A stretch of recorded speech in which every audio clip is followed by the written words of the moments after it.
A single-father mechanic barely surviving on double shifts to raise his young daughter alone.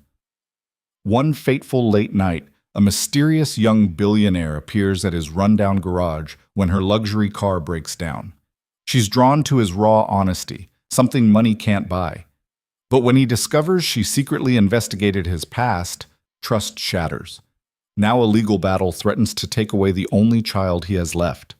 Can love cross the class divide when two worlds collide? Stay until the end. Hit like and comment what city you're watching from, so I can see how far this story travels. The wrench slipped from Ryan Blake's grease-stained hand and clattered against the concrete floor. He swore under his breath, wiping sweat from his forehead with the back of his wrist. The fluorescent lights overhead buzzed and flickered. One of them had been dying for weeks now, but replacing it meant spending money he didn't have. It was nearly midnight on a Thursday. The garage smelled like motor oil, old tires, and the burnt coffee he'd made 6 hours ago and forgotten about. Ryan's body ached in places he'd stopped paying attention to years ago. His lower back, his shoulders, the persistent throb in his right knee that flared up whenever the weather changed. He was 32, but felt 50 on nights like this. He crouched down to retrieve the wrench, his knees popping audibly. The Honda Civic on the lift above him dripped transmission fluid into a pan he'd positioned underneath. Mrs. Chen needed her car back by morning. She was a sweet woman in her 70s who lived 3 blocks over and always paid in cash, usually with an extra 20 folded inside because she said he worked too hard. Ryan never had the heart to tell her he needed that 20 more than she probably knew. The radio on his workbench crackled with late-night talk radio, some host droning on about the stock market. Ryan barely heard it anymore. It was just noise to fill the silence, to keep him awake when his body screamed for sleep. He thought about Mia, his daughter, 7 years old, asleep right now in the small apartment above the garage. Their apartment. 2 bedrooms, 1 bathroom, a kitchen where the refrigerator hummed too loud and the stove only had 3 working burners. But it was theirs. Mrs. Kowalski from downstairs watched Mia on nights like this, when Ryan had to work late. He paid her what he could, and she never complained, but he saw the concern in her eyes every time he came to pick Mia up past midnight. Ryan finished tightening the transmission pan bolts and lowered the lift. His phone buzzed in his back pocket. He pulled it out, squinting at the screen. A text from the electric company. Payment overdue. He deleted it without reading the whole thing and shoved the phone back in his pocket. The side door to the garage rattled. Ryan looked up, frowning. The closed sign was clearly visible on the front, and nobody came around this late unless they were lost or looking for trouble. He grabbed a tire iron from the workbench, just in case, and walked toward the door. Through the grimy window, he could make out a figure. Female. Slender.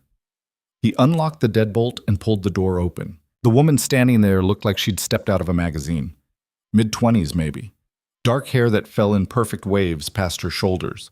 Skin that had never seen a day of real work. She wore a white blouse that probably cost more than Ryan's rent, and black pants that fit like they'd been tailored specifically for her body.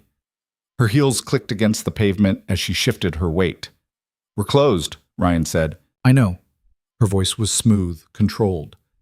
"But my car broke down 2 blocks from here, and you're the only garage I could find." Ryan glanced past her. Under the streetlight, he could see a car, sleek, black, definitely foreign. The kind of car that didn't belong in this neighborhood. What kind of car? Maserati. Quattroporte. Of course it was. Ryan suppressed a sigh. He didn't work on cars like that. Didn't have the tools, didn't have the parts, didn't have the patience for the kind of people who drove them. "Try calling a dealership," he said, starting to close the door. She put her hand against it, not forcefully, but firmly. "The dealership is 40 miles away and closed until morning. I'm stuck here." "That's not my problem." Her eyes narrowed slightly. They were striking eyes, light brown, almost amber in the fluorescent light spilling from the garage. "I'll pay you double your normal rate." "Triple wouldn't make a difference. I don't have the parts for a car like that." "Can you at least look at it? Tell me what's wrong?" Ryan hesitated. He should say no. He should close the door and get back to Mrs. Chen's Civic and finish up so he could get 4 hours of sleep before Mia woke up for school. But something in the woman's expression caught him off guard. Despite the expensive clothes and the manicured appearance, there was a crack in her composure, a hint of genuine worry. "Fine," he muttered, "but I'm not making any promises." He grabbed his flashlight from the workbench and followed her out into the street. The night air was cool, a relief after the stuffy heat of the garage. The Maserati sat at an awkward angle near the curb, hazard lights blinking. Ryan popped the hood and shined his flashlight into the engine compartment. Everything looked clean. Too clean. Like it had been detailed recently.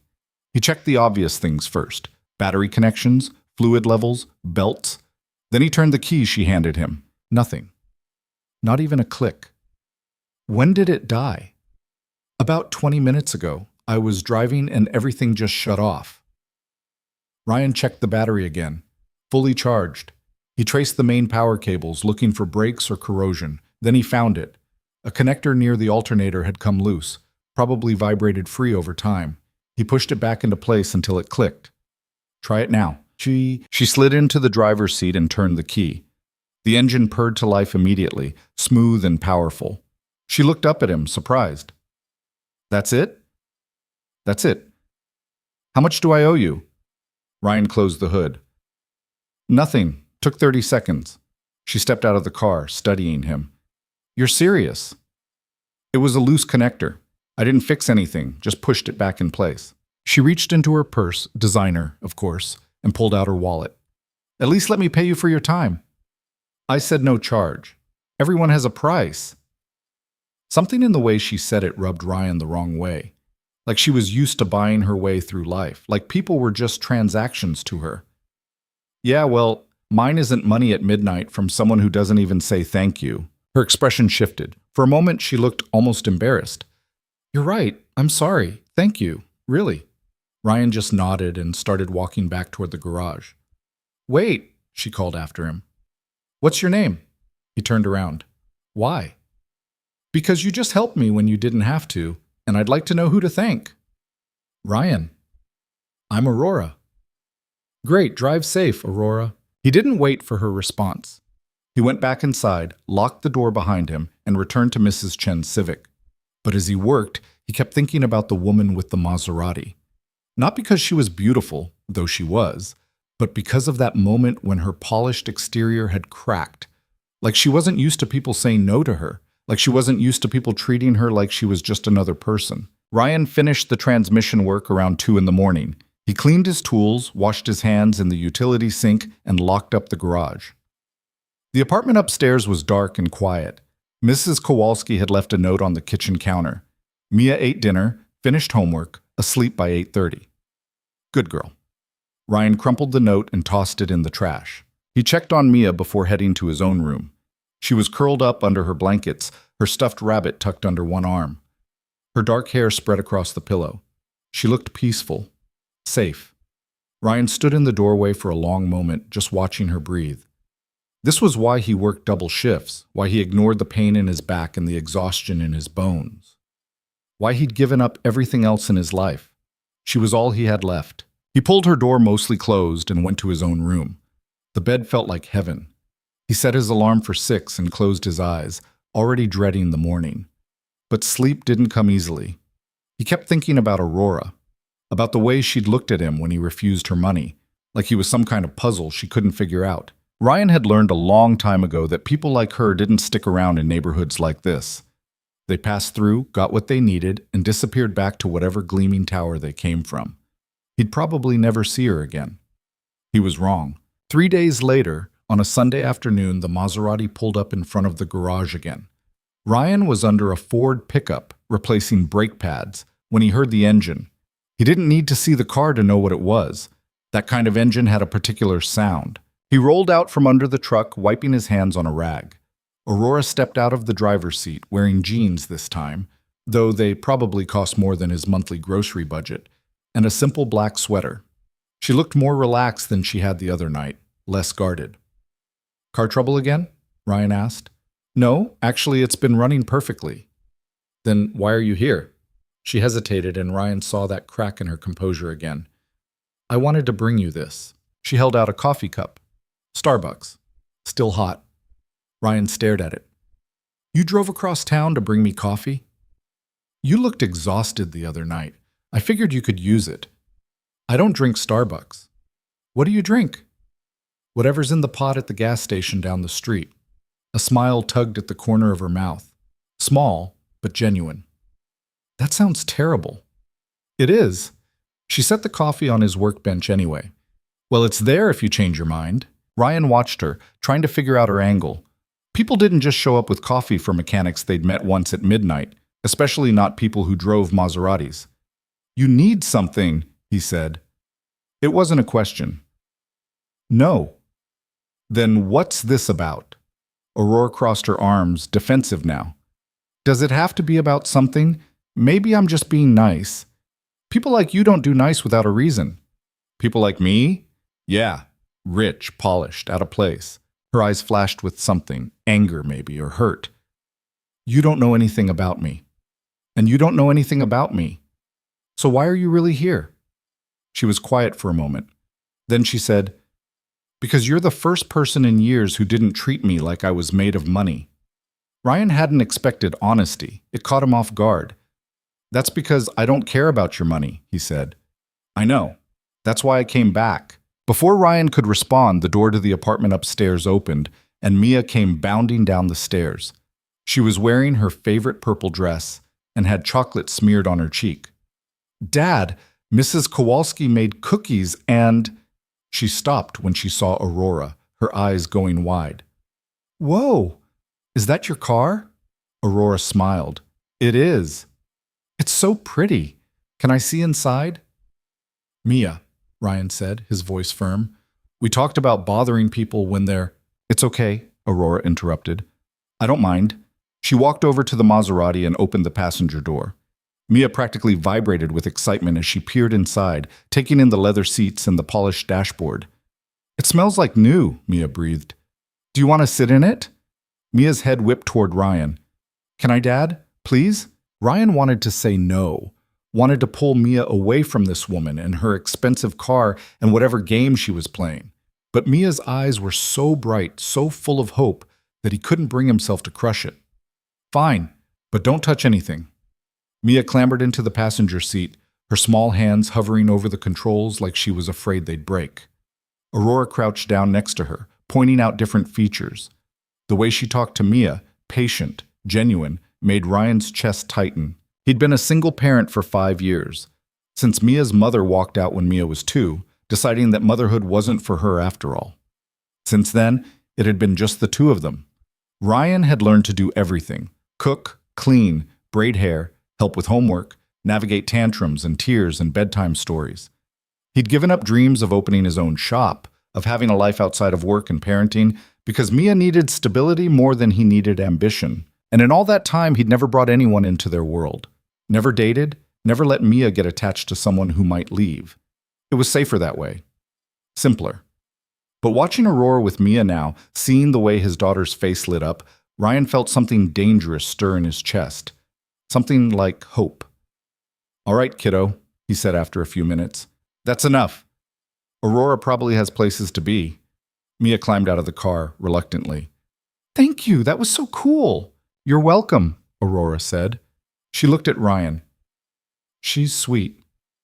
She's 7. She thinks everything is cool. I was 7 once. I remember being picky about what was cool.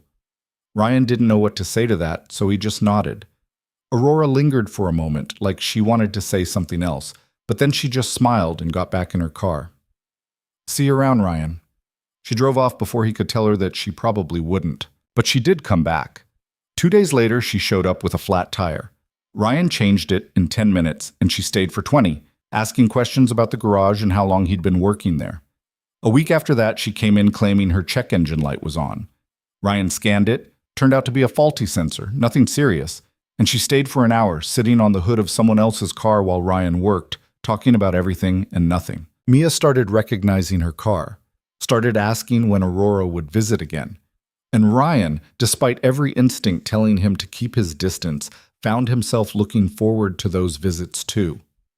Aurora wasn't like the people he'd expected her to be. She didn't talk about money or status or the things she owned. She asked about Mia's school, about Ryan's work, about the neighborhood. She listened when he talked, really listened, like his words mattered. One afternoon, about 2 weeks after that first coffee delivery, Aurora showed up while Ryan was reorganizing his tool cabinet. She walked in without knocking. She'd gotten comfortable enough to do that now, and set a bag of takeout on his workbench. Hungry? She asked. Ryan looked at the bag, Thai food, from the smell of it. His stomach growled in response. He'd skipped lunch again. You didn't have to do that. I know, but I was getting food anyway, and I thought you might want some. They ate together on the worn couch in the corner of the garage, the one Ryan used when he needed to take a break between jobs. Aurora asked him about his day, and Ryan found himself actually answering, telling her about Mrs. Chen's nephew who'd brought in a car that had been totaled in an accident but swore it just needed a tune-up, about the teenager who'd tried to fix his own engine and made everything worse, about the satisfaction of diagnosing a problem that 3 other mechanics had missed. You really love this, Aurora said, gesturing around the garage. It pays the bills. That's not what I asked. Ryan set down his container of pad thai. Yeah, I love it. Always have. When I was a kid, I used to take apart anything with an engine, lawnmowers, motorcycles, whatever I could get my hands on. Drove my foster parents crazy. Foster parents? He hadn't meant to say that. Ryan rarely talked about his childhood, but something about Aurora made him lower his guard. My parents gave me up when I was 12, bounced around the system until I aged out at 18. Aurora's expression softened. I'm sorry. Don't be. It was a long time ago. Still, that must have been hard. Ryan shrugged. You learned to deal. You learned that the only person you can count on is yourself. Is that why you don't trust me? The question caught him off guard. I never said I didn't trust you. You didn't have to. I can see it in the way you look at me, like you're waiting for me to disappoint you. Ryan met her eyes, those amber eyes that seemed to see right through him. People always leave, Aurora. It's just a matter of when. Not everyone. Everyone I've ever cared about. She set down her own food and turned to face him fully. What if I told you I'm not going anywhere? I'd say you don't know that. You've got your own life, your own world. Eventually you'll realize this, he gestured around the garage, isn't enough. What if it is? It won't be. Aurora reached out and took his hand. Her skin was soft, warm. You're so sure I'm going to hurt you that you won't even give me a chance not to. Ryan wanted to pull his hand away, wanted to rebuild the walls she was steadily breaking down. But he couldn't. Because part of him, a part he'd been trying to ignore, wanted to believe her. I have to protect Mia, he said quietly. I know. And I respect that. But Ryan, I'm not asking you to let me into her life. I'm asking you to let me into yours. Before he could respond, his phone rang. He pulled it out of his pocket, frowning at the unfamiliar number. He answered it anyway. Hello? Mr. Blake, this is Principal Martinez from Westside Elementary. I'm calling about Mia. Ryan's heart dropped. Is she okay? What happened? She's fine, but there was an incident at school today. She got into a fight with another student. A fight? Mia doesn't fight. I understand this is out of character for her. That's why I wanted to call you personally. Can you come pick her up? I think we need to have a conversation about what's been going on. I'll be there in 10 minutes. He hung up and stood, already reaching for his keys. Aurora stood too. What's wrong? Mia got in a fight at school. I have to go get her. Do you want me to come with you? No, I can handle it. But Aurora was already following him out to his truck. I'm coming anyway. Ryan didn't have time to argue. He drove to the school with Aurora in the passenger seat, his mind racing. Mia had never been in a fight before. She was quiet, gentle, always the peacemaker. What could have possibly happened? At the school, Principal Martinez led them to her office. Mia sat in a chair, her arms crossed, her face red and streaked with tears. When she saw Ryan, she burst into fresh sobs. Dad! He crouched down in front of her, checking her over for injuries. Are you hurt? No. What happened? Mia hiccuped, wiping her nose on her sleeve. Tommy said you were a loser. He said we were poor and that's why we live in a garage. And I told him to shut up, but he kept saying it, so I pushed him. Ryan's chest tightened. He pulled Mia into a hug, feeling her small body shake against his. Over her head, he met Principal Martinez's eyes. I'm sorry, the principal said. The other boy has been suspended for the rest of the week, but school policy requires that Mia be suspended as well for the physical altercation. I understand. She can return on Monday. Ryan nodded and stood, taking Mia's hand. Aurora had stayed silent during the whole exchange, but now she stepped forward. Mrs. Martinez, if I may, Mia was defending herself and her father. Yes, she shouldn't have pushed the other child, but she was being bullied. Doesn't that count for something? The principal looked surprised. And you are? A friend of the family. I appreciate your concern, but the policy is clear. Any physical contact results in suspension. Aurora looked like she wanted to argue further, but Ryan shook his head. It's fine. Come on, Mia. They walked out of the school in silence. Mia climbed into the back seat of Ryan's truck, still sniffling. Aurora got in the passenger seat without asking. As Ryan drove back to the garage, he could feel the weight of everything pressing down on him. The overdue bills, the exhaustion, the constant struggle to give Mia a life that didn't make her a target for bullies. And now this. I'm sorry, Dad, Mia said from the back seat.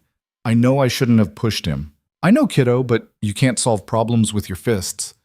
But he was being mean. I know. And what he said was wrong, but pushing him didn't make it better, did it? Mia was quiet. Back at the garage, Ryan sent Mia upstairs to her room.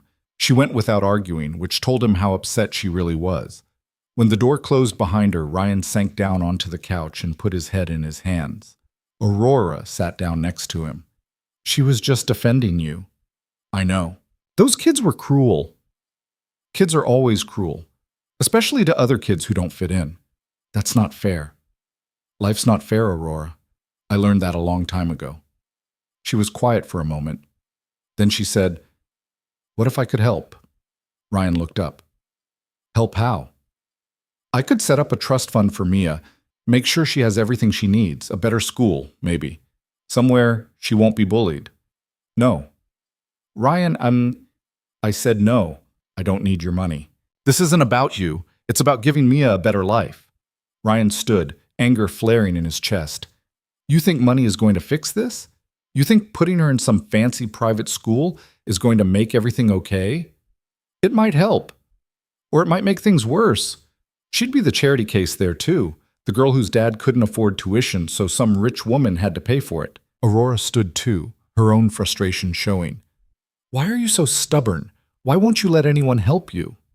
Because I've been taking care of myself and Mia just fine without anyone's help, and I don't need you sweeping in like some kind of savior.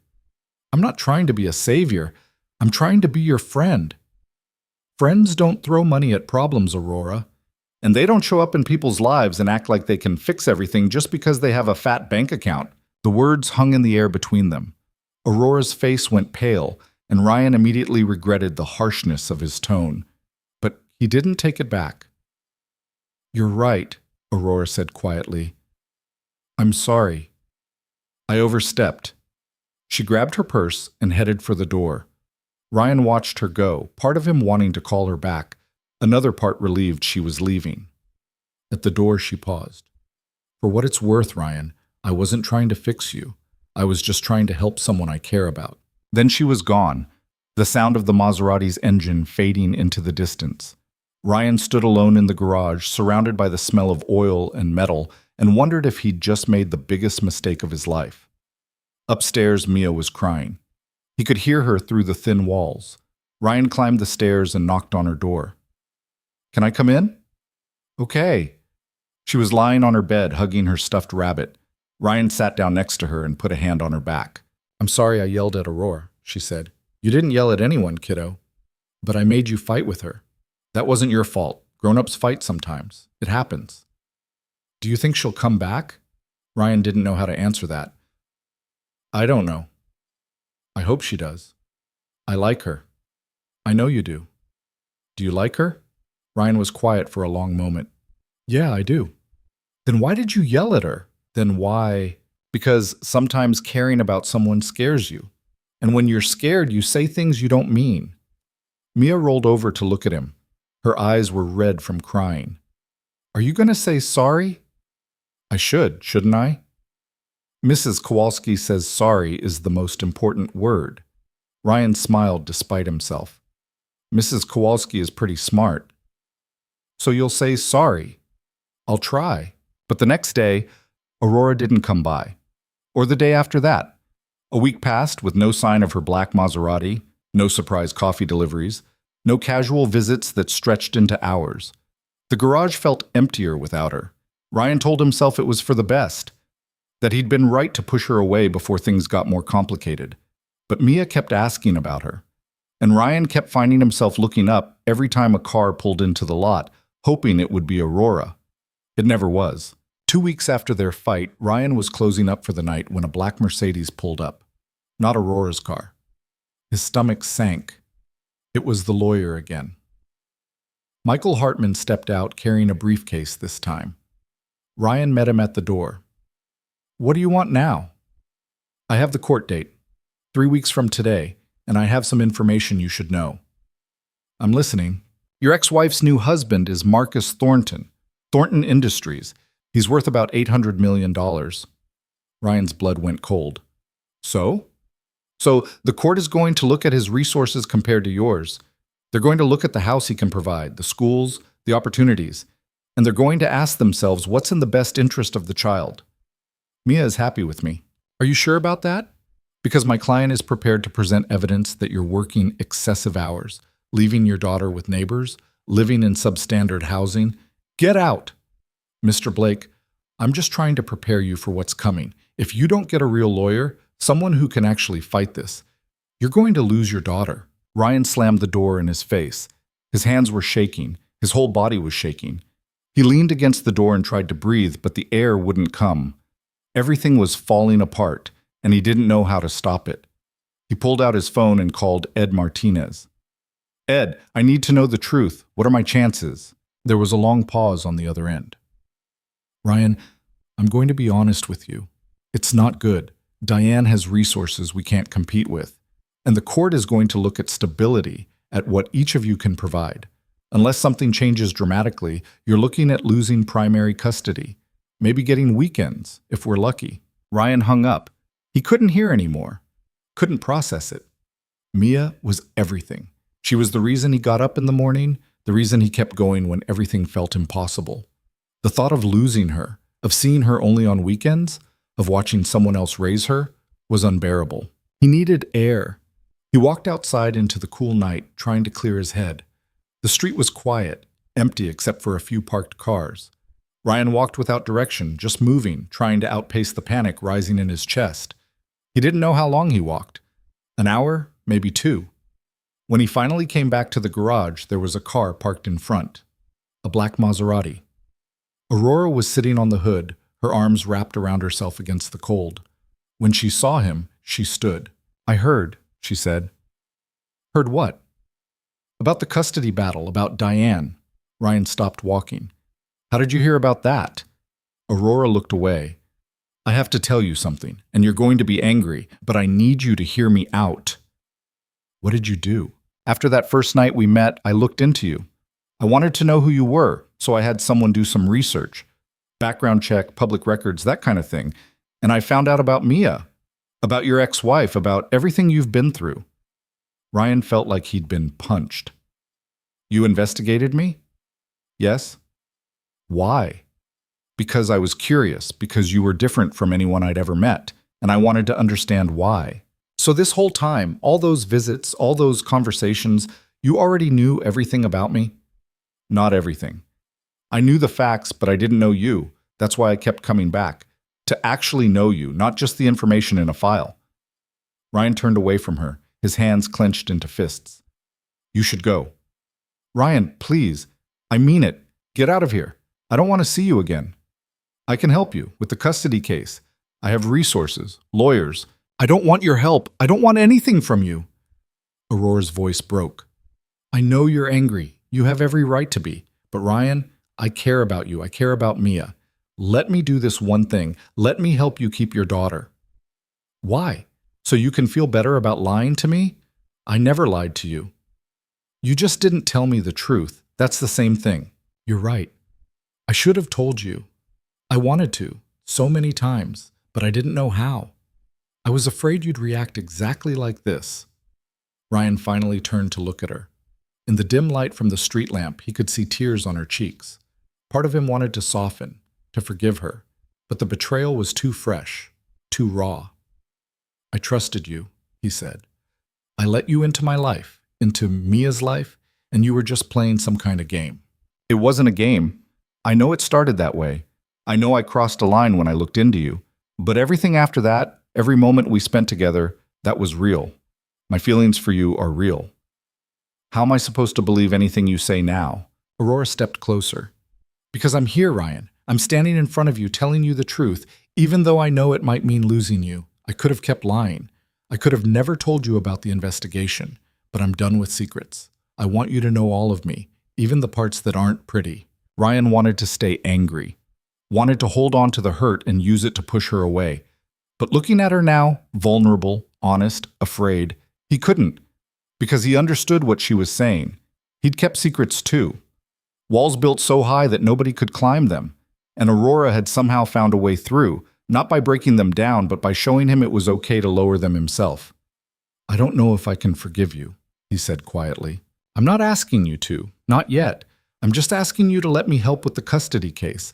After that, if you never want to see me again, I'll respect that. But please, Ryan, let me do this. For Mia.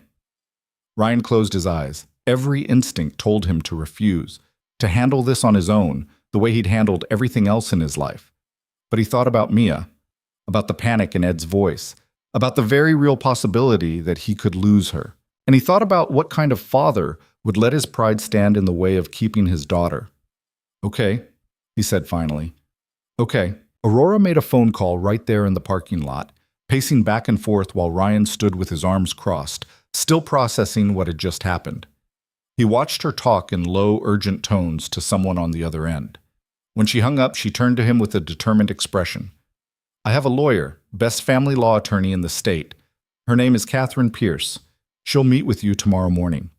I can't afford... You're not paying. I am. Ryan opened his mouth to argue, but Aurora held up her hand. Before you say no, listen to me. This isn't charity. This isn't me trying to fix you or save you or whatever else you think it is. This is me using the resources I have to help someone I care about keep their child. That's it. You can hate me for the rest of your life if you want, but let me do this one thing. Ryan swallowed hard, pride warred with desperation in his chest. Finally, he nodded. Thank you. Aurora's shoulders sagged with relief. Catherine's office is downtown. I'll text you the address. Be there at 9. She got in her car and drove away, leaving Ryan standing alone in the empty lot. He went upstairs to check on Mia. She was asleep, her small chest rising and falling in the peaceful rhythm of childhood dreams. Ryan sat on the edge of her bed and brushed a strand of hair from her face. I'm not going to lose you, he whispered. I promise. The next morning, Ryan dropped Mia off with Mrs. Kowalski and drove downtown to an office building that made him feel immediately out of place. Everything was glass and chrome and marble floors that echoed when he walked. The receptionist directed him to the 23rd floor. Catherine Pierce's office was all windows overlooking the city. She stood when he entered, extending her hand. She was probably in her 50s with short gray hair and sharp eyes that seemed to take in everything about him in a single glance. Mr. Blake, please, sit down. Ryan sat in one of the leather chairs across from her desk. She settled back into her own chair and opened a file folder. Ms. Vale briefed me on your situation. I've already started pulling together what we'll need for court, but I need you to be completely honest with me about everything. No surprises. Understood? Understood. Good. Let's start with your current living situation.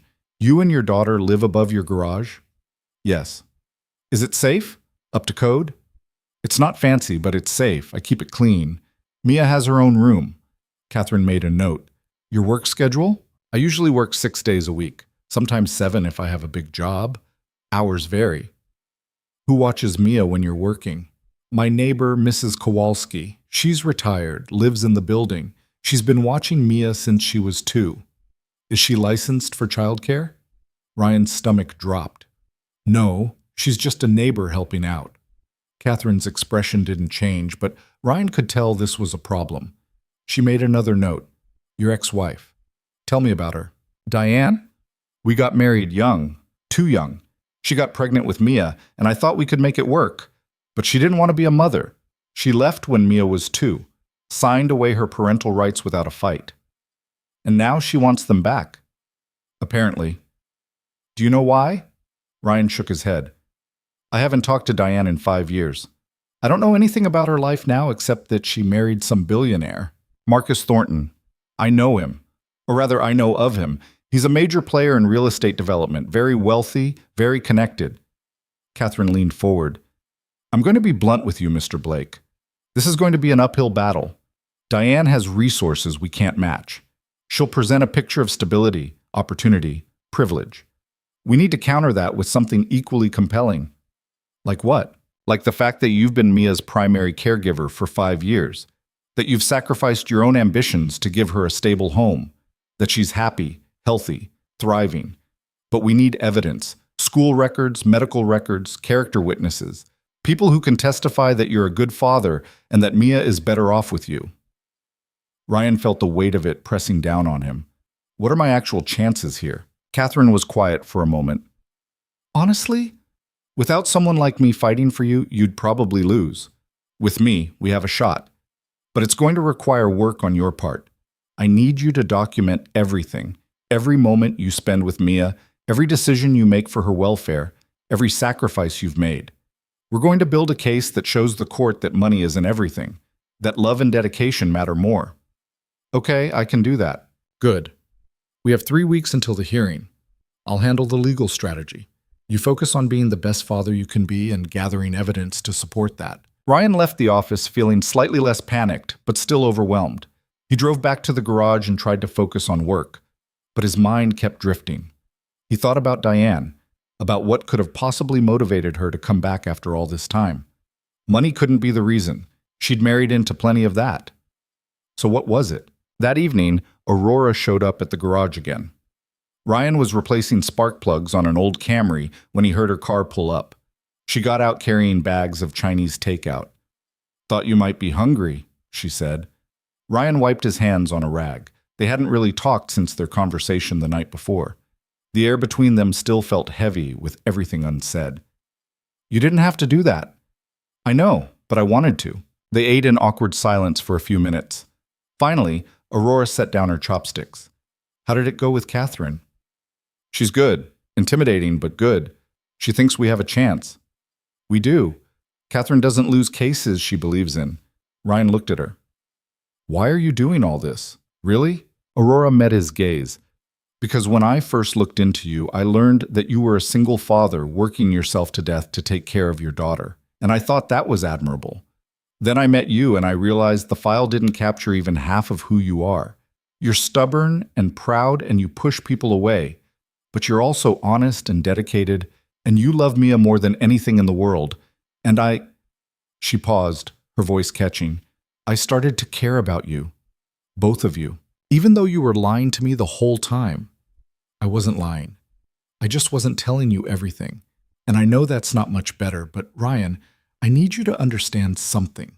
In my world, everyone wants something from me. My money, my connections, my influence.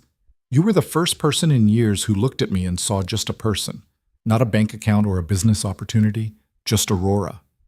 And that meant everything to me. Ryan wanted to hold on to his anger. It would be easier that way. But he couldn't, because he understood what she was saying. He'd spent his whole life being defined by what he didn't have. No family, no money, no prospects.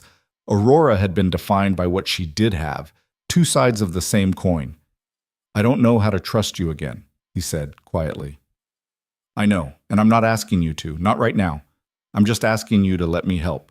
And maybe, eventually, we can figure out the rest. Before Ryan could respond, Mia came running down the stairs, still in her pajamas, even though it was only 7 in the evening. Aurora, you're here! She threw herself at Aurora, who caught her in a hug. Over Mia's head, Aurora's eyes met Ryan's. There was something fragile in that look. Something hopeful. Hey, kiddo, Aurora said. How was your day? Boring. I'm still suspended, so I had to stay home with Mrs. Kowalski. She made me do math worksheets. That does sound boring. Mia pulled back, looking between Aurora and Ryan. Are you guys friends again? Dad said you had a fight. Aurora glanced at Ryan. We're working on it. Good, because I don't like it when people I love are mad at each other. The word hung in the air, love. Mia said it so casually, like it was the most obvious thing in the world. But Ryan saw the way Aurora's expression shifted, saw the emotion that flickered across her face before she could hide it. "Well, we're not mad anymore," Aurora said, her voice a little thick. "Promise." "Okay. Can we play a game?" "Mia, Aurora probably has things to do," Ryan started. "Actually, a game sounds perfect," Aurora interrupted. They spent the next hour playing Uno on the floor of the apartment while Ryan finished up some paperwork at the kitchen table. He tried to focus on the invoices in front of him, but he kept getting distracted by the sound of Mia's laughter. She was so happy, so comfortable around Aurora. It terrified him. Because what happened when Aurora eventually left? What happened when the novelty wore off and she went back to her real life? Mia would be devastated, and Ryan didn't know if he could protect her from that kind of hurt. Later, after Mia had gone to bed, Aurora helped Ryan clean up the game cards scattered across the living room floor. "She's really something," Aurora said. "Yeah, she is. You've done an incredible job with her, Ryan. I hope you know that. I'm just doing what any parent would do." "No, you're doing more. A lot of parents wouldn't have fought as hard as you have. A lot of people would have given up." Ryan sank down onto the couch. "There were times I wanted to. Times when I was so tired I could barely stand, when the bills were piling up faster than I could pay them. When Mia was sick or scared or crying for a mother who didn't want her. I thought about giving up. Thought maybe she'd be better off in the system, with people who had more to offer. But you didn't. No. Because every time I thought about it, I'd look at her, and I'd remember that she's mine. Not because of biology or legal documents, but because I chose her. Every single day I choose her, and I'm not going to stop choosing her now." Aurora sat down next to him, not too close, respecting the distance he still needed. "That's what we're going to show the court. That you didn't just end up as Mia's father by default. You fought for it, you earned it." "What if it's not enough?" "It will be. It has to be." Ryan wished he had her confidence, but doubt gnawed at him. He kept thinking about what Catherine had said, about Diane's resources, about the picture of privilege and opportunity she could paint. How was he supposed to compete with that? Over the next 2 weeks, Ryan did exactly what Catherine had told him to do. He documented everything. He got letters from Mia's teachers talking about how engaged he was in her education, how he never missed a parent-teacher conference, how Mia was one of the happiest kids in her class. He got a letter from their pediatrician confirming that Mia had never missed a checkup, that she was healthy and well cared for. He even got Mrs. Kowalski to write a statement about the hours she spent with Mia, about what a devoted father Ryan was. But he also started noticing things he hadn't paid attention to before. The apartment really was small. The walls were thin enough that he could hear Mrs. Kowalski's television through the floor. The bathroom faucet dripped no matter how tight he turned it. The kitchen cabinets didn't quite close right. These were things he'd learned to live with, but now he saw them through the eyes of a judge.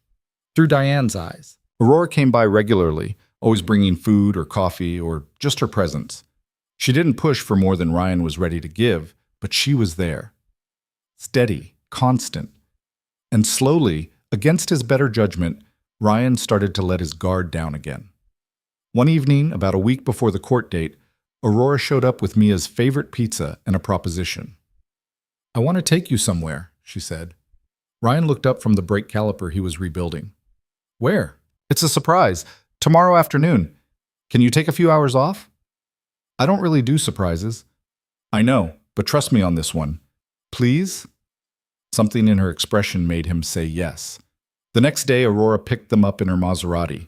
Mia was vibrating with excitement in the back seat, asking a million questions that Aurora deflected with a mysterious smile. They drove for about 30 minutes, leaving the city behind and heading into the suburbs. When they finally pulled up to a property, Ryan's breath caught.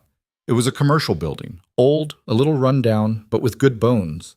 A large garage bay door, plenty of parking, and what looked like office space attached. "What is this?" Ryan asked. Aurora parked and turned to face him. "It's for sale. I thought you might want to see it." "Why would I want to see it?" "Because you told me once that you dreamed of opening your own shop. A real shop, not just a garage bay. This could be it." Ryan got out of the car slowly, looking at the building. It was perfect. The kind of place he'd imagined 100 times but never thought he'd actually have. There was room for multiple lifts, a proper waiting area, maybe even a small apartment upstairs for him and Mia. "I can't afford this," he said. "I know, but I can." Ryan turned to look at her. No. Ryan, I said no. I'm not taking your money. It wouldn't be a gift. It would be a business investment. You'd pay me back over time, with interest. And when I can't make the payments, when business is slow or something breaks or one of 1,000 other things goes wrong, then what? You foreclose on me? Aurora flinched. That's not what this is. Then what is it? She was quiet for a moment. When she spoke, her voice was softer. It's me trying to give you the same thing you've given Mia, a chance, an opportunity to build something better. I don't need better. What I have is fine. But it could be more than fine. Ryan, you're talented. You could build something amazing here. Give yourself and Mia a real future. And be in debt to you for the rest of my life. Is that really what you think this is about? Control? Isn't it? You looked into my background without telling me. You're paying for my lawyer. Now you want to buy me a building. At what point does help turn into ownership? Aurora's eyes flashed with hurt. I'm not trying to own you. Then what are you trying to do? I'm trying to love you. The words hung between them, raw and honest. Mia, who had been exploring the parking lot, stopped and looked over at them. Aurora covered her mouth with her hand like she couldn't believe she'd said it out loud. Ryan felt like the ground had shifted under his feet. Aurora. Forget it. I shouldn't have said that. I shouldn't have brought you here. This was a mistake. She started walking back to the car, but Ryan caught her arm. Wait. She stopped but didn't turn around. You can't just say something like that and walk away, Ryan said. Why not? You were going to reject it anyway. You don't know that. Aurora finally turned to face him. Her eyes were wet. Don't I? You've been rejecting everything I try to give you since the day we met. And I get it. I understand why. But Ryan, at some point you have to decide if you're going to let someone in or if you're going to push everyone away forever.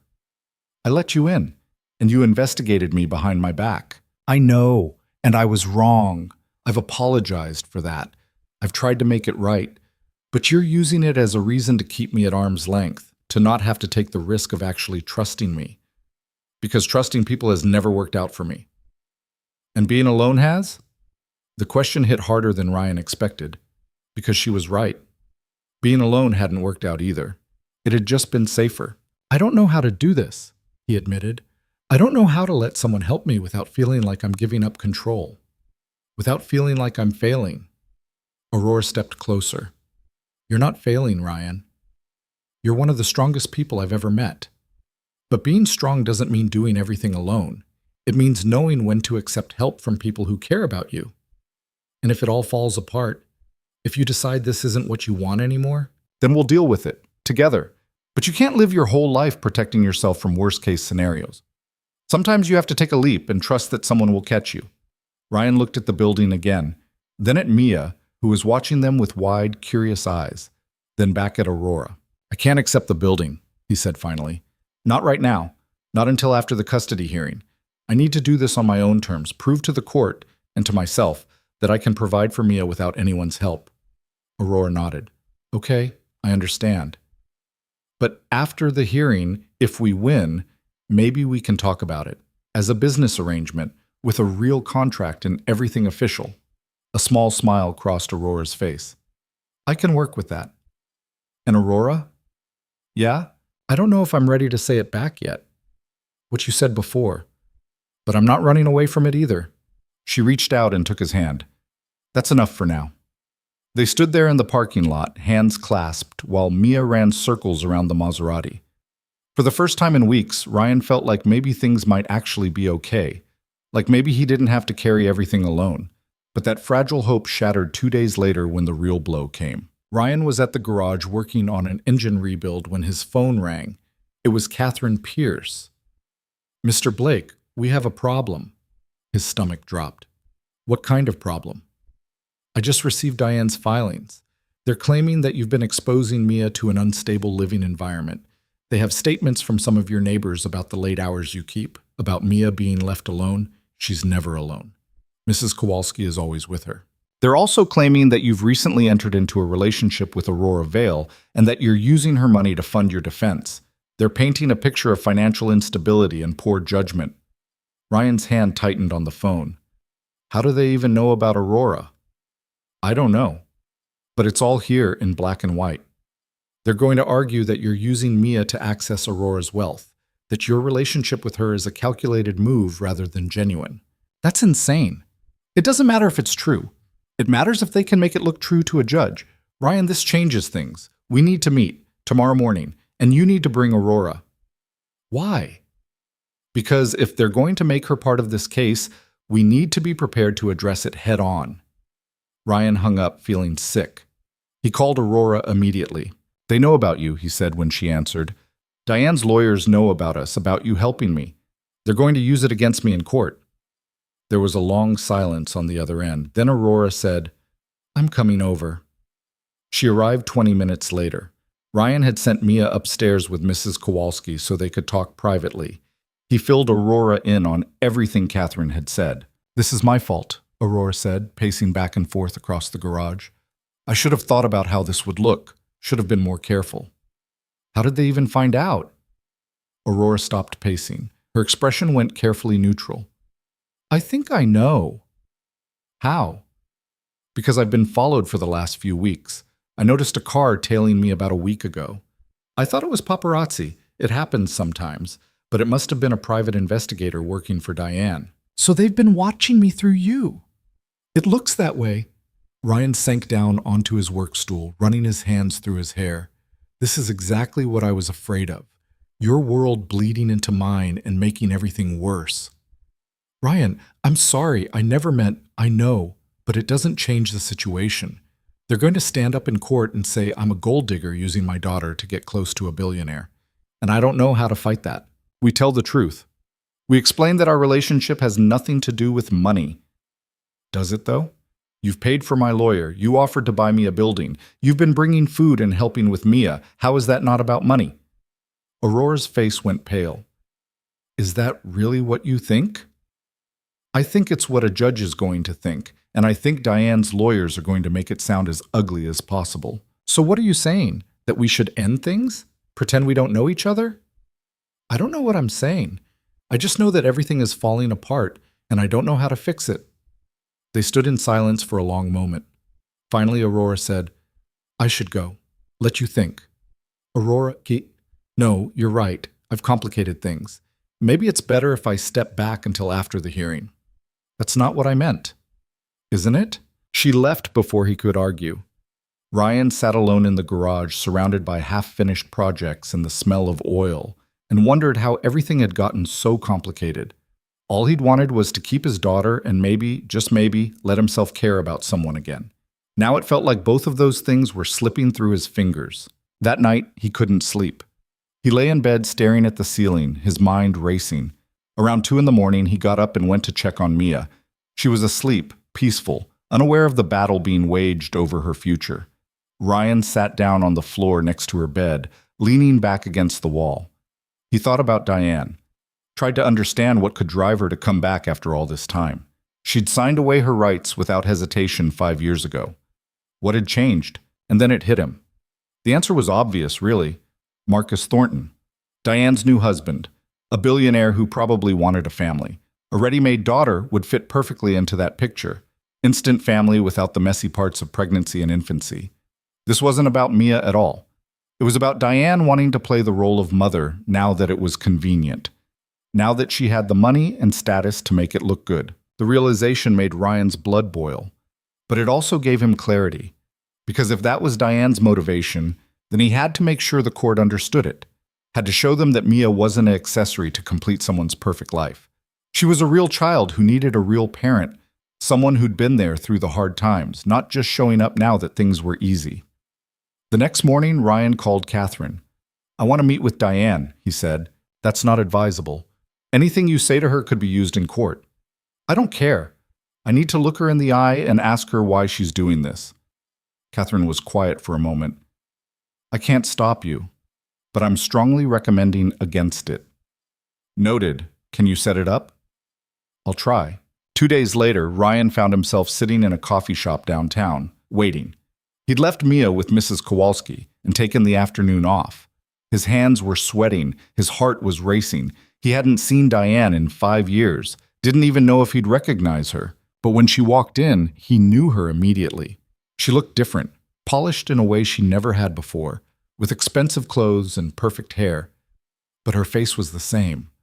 The face he'd loved once, the face that had looked down at their newborn daughter and said she couldn't do this. She spotted him and walked over, sliding into the seat across from him with the confidence of someone who held all the cards. "Ryan," she said. "Diane." They looked at each other for a long moment. Finally, she said, "You look tired." "I am tired. That's what happens when you raise a kid alone." "You didn't have to do it alone. You could have called me." "You signed away your rights. You made it pretty clear you didn't want to be called." Diane had the grace to look uncomfortable. "I was young. I made a mistake." "Mia wasn't a mistake." "That's not what I meant." "Then what did you mean?" She folded her hands on the table. "I mean that I wasn't ready to be a mother then. I am now." "Because you married a billionaire and need a daughter to complete the picture?" Her eyes flashed. "That's not fair. Isn't it? You left us, Diane. You walked away and never looked back. And now you want to swoop in and take her because it's convenient for you.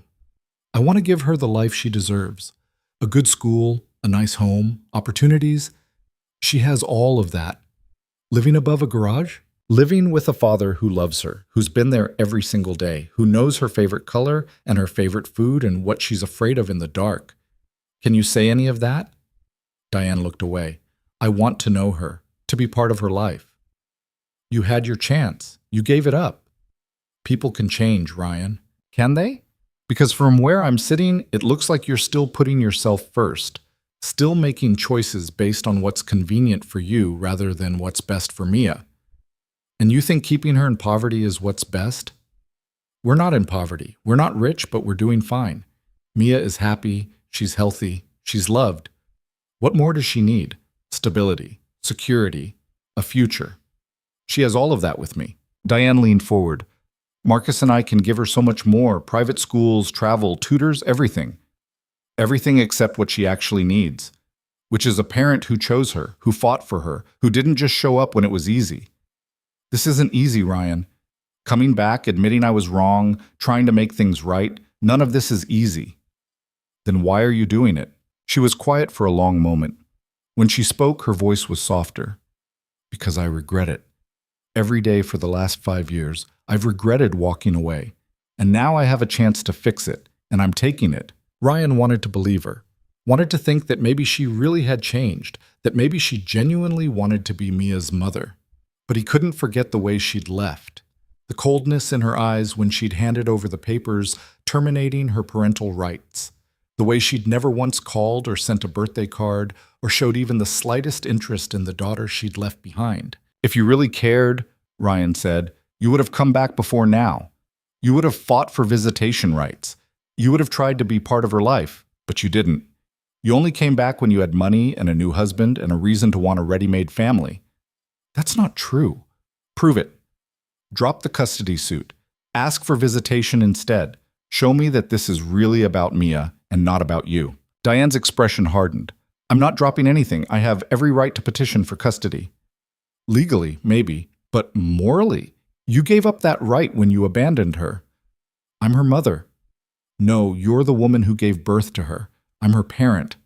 Diane stood up. "I'll see you in court, Ryan." She walked out without looking back. Ryan sat there, his hands shaking, and realized that nothing he'd said had made any difference. Diane was going to fight for Mia, and short of a miracle, she might actually win. He pulled out his phone and called Aurora. She answered on the first ring. "Ryan?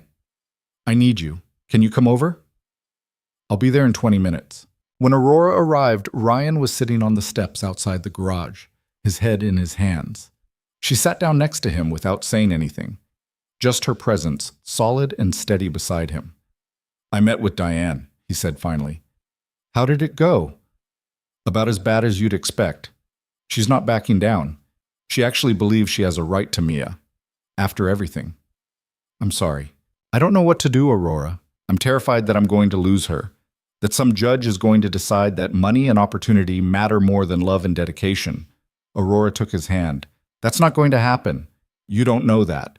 "No, but I know that we're going to fight like hell to make sure it doesn't. Catherine is the best. and we have the truth on our side. What if the truth isn't enough? Then we'll find a way to make it enough. Ryan looked at her, at this woman who had somehow become essential to his life in a matter of weeks, who had seen the worst parts of him and hadn't run, who was fighting for his daughter like she was her own.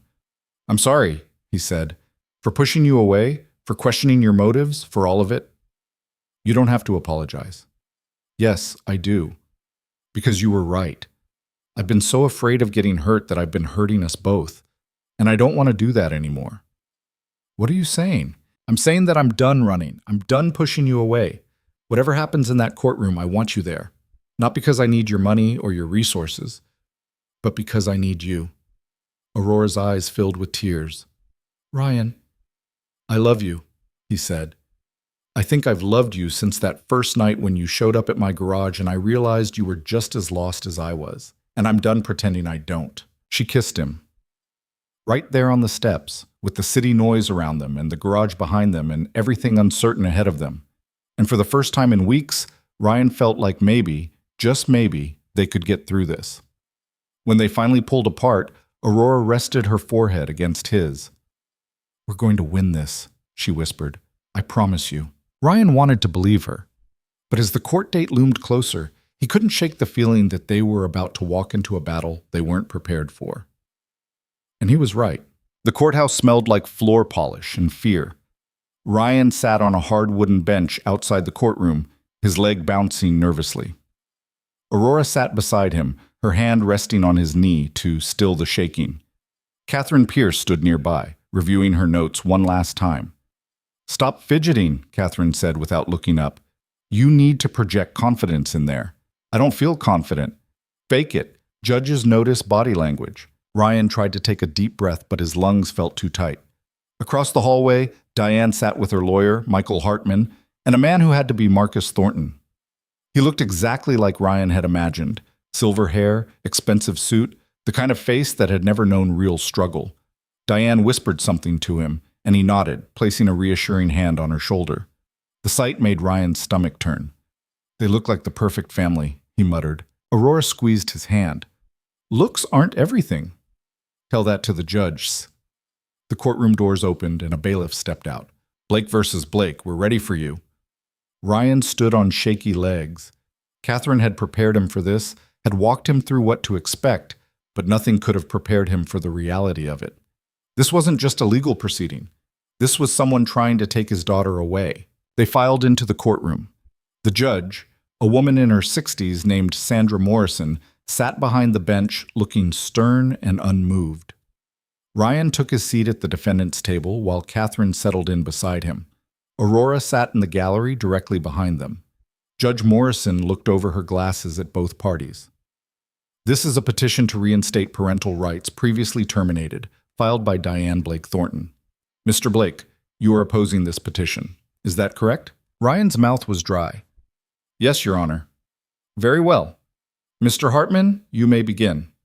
Michael Hartman stood, buttoning his suit jacket. He looked like he'd stepped out of a law school recruiting brochure. Polished, confident, completely in his element. "Your Honor, my client made a difficult decision 5 years ago when she was young and unprepared for motherhood. She terminated her parental rights, believing it was best for her daughter at the time. However, circumstances have changed significantly. Ms. Blake Thornton has since married, established financial stability, and has the resources and emotional maturity to provide her daughter with opportunities that Mr. Blake simply cannot match." Catherine stood. "Objection. Counsel is making an opening argument, not presenting evidence." "Sustained. Mr. Hartman, get to your witness." "Of course, Your Honor. The petitioner calls Diane Blake Thornton to the stand." Diane stood and walked to the witness box. She looked nervous, which surprised Ryan. He'd expected her to be confident, rehearsed. Instead, her hands trembled slightly as she was sworn in. "Ms. Blake Thornton," Hartman began, "can you tell the court why you terminated your parental rights 5 years ago?" Diane's voice was soft. "I was 23. I'd just had a baby with someone I'd married too young. I was overwhelmed and scared, and I didn't think I could be the mother Mia deserved. So I walked away." "Do you regret that decision?" "Every single day. It's the biggest mistake I've ever made." "What changed?" Diane looked directly at Ryan. I grew up. I got help for my anxiety and depression. I met Marcus, and he showed me what a real family could look like. And I realized I wanted that with my daughter. I wanted a chance to be the mother I should have been from the start. Hartman nodded sympathetically. Can you describe your current living situation? Marcus and I live in a 6-bedroom home in Westchester. We have a yard, a pool, excellent schools nearby. I've already enrolled Mia, pending the court's decision, in Riverside Academy, one of the best private schools in the state. And your financial situation? Stable. Very stable. Marcus is the CEO of Thornton Industries. We can provide Mia with everything she needs: education, healthcare, travel, cultural experiences. What kind of relationship do you hope to have with your daughter? Diane's voice cracked. I want to be her mother. I want to take her to school and help with homework and be there for dance recitals and soccer games. I want to give her the childhood I took away from her. Ryan clenched his fists under the table. Catherine placed a warning hand on his arm. Hartman continued for another 20 minutes, painting a picture of a reformed woman who'd made a mistake but was ready to make amends. A woman with resources and stability and genuine remorse. By the time he finished, Ryan could see that even Judge Morrison looked sympathetic. Your witness, Ms. Pierce, the judge said. Catherine stood, and Ryan could see the predator in her eyes. This was what he was paying for. What Aurora was paying for. Ms. Blake Thornton, you said you terminated your rights because you were overwhelmed and scared. Is that accurate? Yes. Did Mr. Blake ask you to terminate those rights? No. Did he pressure you in any way to leave? No. So the decision to abandon your daughter was entirely yours. Diane flinched. I wouldn't say abandon. What word would you use? I made a difficult choice. You signed legal documents giving up all rights to your child. You agreed to have no contact, no visitation, nothing. That's abandonment, Ms. Blake Thornton. Objection, Hartman said. Argumentative. Overruled. Answer the question. Diane's composure was cracking. I did what I thought was best at the time. For whom? Your daughter or yourself? For both of us. Catherine picked up a document from her table. In the 5 years since you terminated your rights, how many times have you contacted Mia? I haven't. How many birthday cards have you sent? None. Christmas presents? No. Any attempt whatsoever to be part of her life? No, but that was the agreement, Cheb. An agreement you chose, an agreement you're now trying to overturn because it's convenient for you. That's not why You met your current husband 2 years ago, correct? Yes. And when did you decide you wanted to petition for custody? Diane hesitated. About 6 months ago. Right around the time Mr. Thornton expressed interest in starting a family? Objection! Hartman was on his feet. Speculation. Withdrawn. Catherine turned back to Diane. You testified that you've enrolled Mia in Riverside Academy. Did you ask her if that's where she wants to go to school? She's 7. She doesn't know what's best for her. But you do? After 5 years of absence, you know what's best for a child you haven't spoken to since she was 2? I'm her mother. Are you? Because from where I'm standing, you're a stranger who happens to share DNA with a little girl who has been raised entirely by her father. Tears were streaming down Diane's face now. I made a mistake. I'm trying to fix it. You can't fix abandonment, Ms. Blake Thornton. You can only live with the consequences. Judge Morrison intervened. Ms. Pierce, I think you've made your point. Do you have any other questions for this witness? Just one, Your Honor. Catherine looked directly at Diane. If the court denies your petition, will you seek visitation rights instead? Diane wiped her eyes. I don't know, maybe. So this is all or nothing for you. Either you get full custody or you walk away again? I want what's best for Mia. What's best for Mia is the parent who's been there for her every single day of her life. No further questions. Catherine sat down, and Ryan felt a small surge of hope. Diane had come across as sympathetic, but also selfish, remorseful, but opportunistic. Maybe that would be enough. But Hartman wasn't done. He called Marcus Thornton next. Marcus took the stand with the easy confidence of someone who'd testified in corporate boardrooms 100 times. He looked directly at the judge when he spoke, his voice steady and reassuring. Mr. Thornton, Hartman began, what is your relationship with Mia? I haven't met her yet, but I'm very much looking forward to it. Diane has told me so much about her. Are you prepared to take on the role of father if this petition is granted? Absolutely. I've always wanted children, and when Diane told me about Mia, I was thrilled at the opportunity to be part of her life. Can you describe what that life would look like? Marcus smiled. Mia would have her own room. We've already decorated it based on what Diane remembers she liked. She'd attend excellent schools, have access to tutors if needed, music lessons, sports, whatever she's interested in. We'd take family vacations, spend time together, build a real relationship. And financially, she'd want for nothing. College funds, healthcare, everything would be taken care of. Hartman nodded. No further questions. Catherine's cross-examination was brief but pointed. Mr. Thornton, you said you're looking forward to meeting Mia. Why haven't you met her already? We thought it would be best to wait until after the legal proceedings. So you're asking the court to grant you parental rights over a child you've never met? I'm supporting my wife's petition to reunite with her daughter. Do you have any experience raising children? No, but I'm willing to learn. Are you aware that Mia has nightmares sometimes? That she's afraid of thunderstorms? That she's allergic to peanuts? Marcus faltered. No, but Diane can tell me. Diane doesn't know those things either, because she hasn't been there. Mr. Blake knows them because he's the one who comforts her during storms and makes sure her school knows about her allergy. He's her parent. You're just a man with money. Objection! Hartman was red-faced. Your Honor, this is completely inappropriate. Sustained. Miss Pierce, rein it in. No further questions. The morning session ended with Hartman calling several expert witnesses, a child psychologist who testified that children benefit from having two parents, a financial advisor who detailed the Thorntons' assets, an educational consultant who praised Riverside Academy. Each one hammered home the same message. Diane and Marcus could provide more.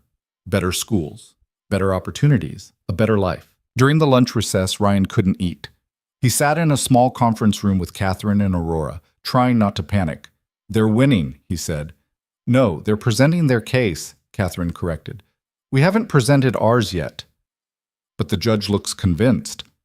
Judge Morrison is good at keeping a neutral face. Don't read into it. Aurora reached for Ryan's hand. Catherine's right.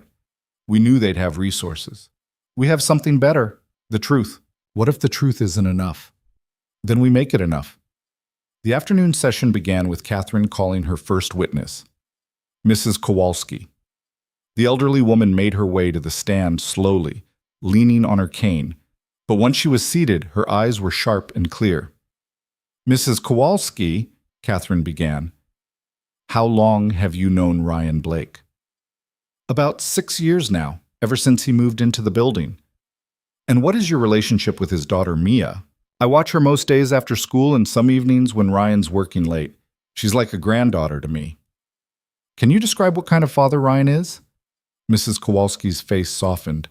He's devoted. That man works himself to the bone for that little girl.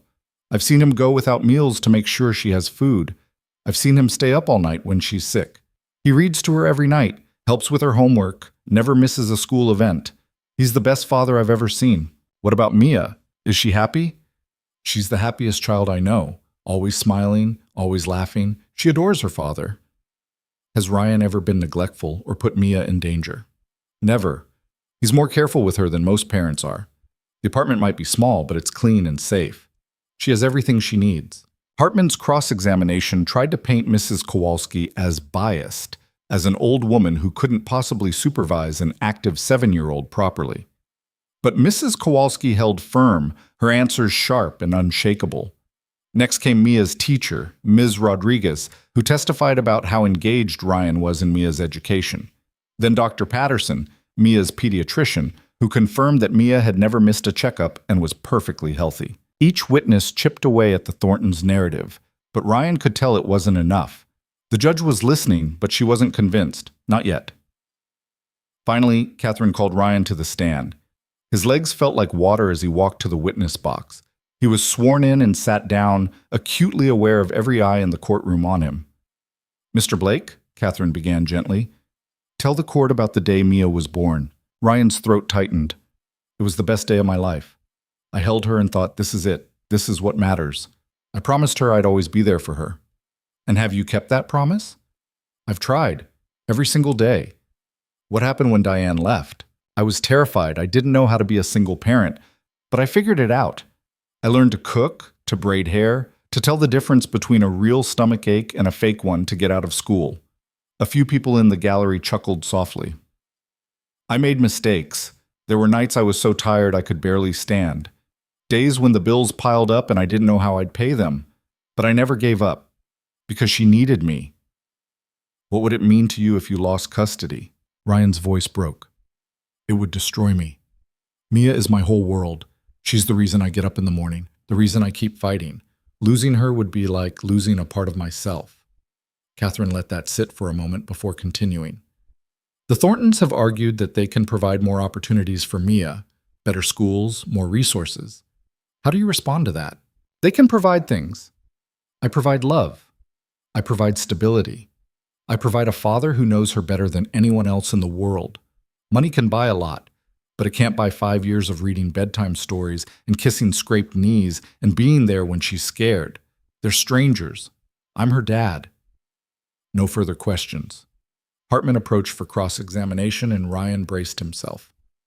Mr. Blake, you work long hours, correct? Yes. Sometimes 12, 14 hours a day, when I have to. And during those hours, Mia is with Mrs. Kowalski? Yes. An 80-year-old woman with no formal childcare training? She's been taking care of kids her whole life. She raised 4 of her own. But she's not licensed. If Mia were hurt, would Mrs. Kowalski even be able to get her to a hospital? She has my number. She'd call me immediately. How long would it take you to get there from wherever you were working? Ryan hesitated. 10, 15 minutes. Depends on traffic.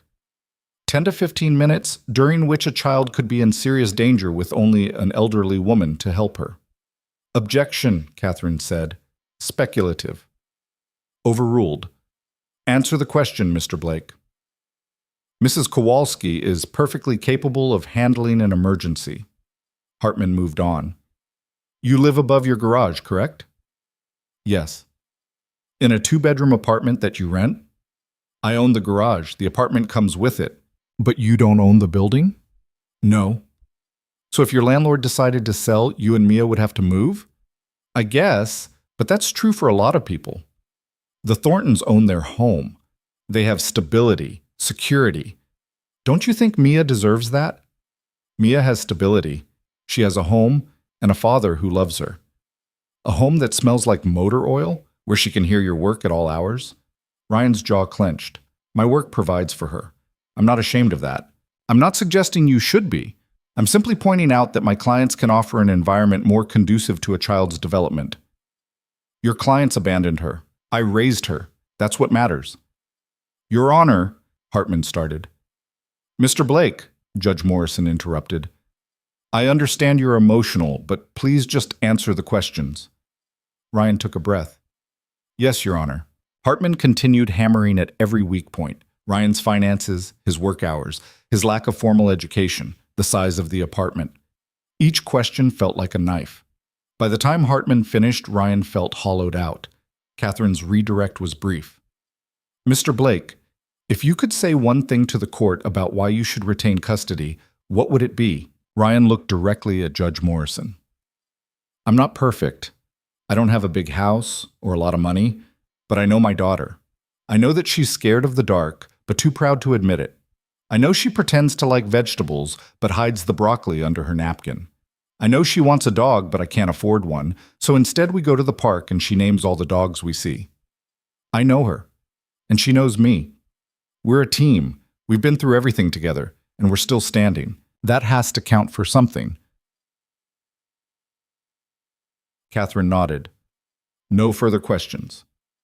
The last witness was supposed to be a social worker who'd done a home visit. But before Catherine could call her, Judge Morrison held up her hand. I think I have enough information. I'm going to take a brief recess to review the testimony, and then I'll deliver my ruling. Ryan's heart stopped. She's deciding today. Catherine's face was grim. Apparently, the recess felt like an eternity. Ryan paced the hallway while Aurora sat quietly, her face pale. Catherine made phone calls, her expression growing more concerned with each one. Finally, after 45 minutes that felt like hours, they were called back in. Judge Morrison looked tired. She shuffled through papers on her desk before finally looking up at both parties. This is one of the more difficult cases I've had to decide. Both parties have presented compelling arguments. Ms. Blake Thornton, I believe your remorse is genuine. I believe you've changed and that you want to be part of your daughter's life. However, wanting something and earning it are not the same thing. Ryan's heart started to beat faster. Mr. Blake, you are clearly a devoted father who has made incredible sacrifices for your daughter.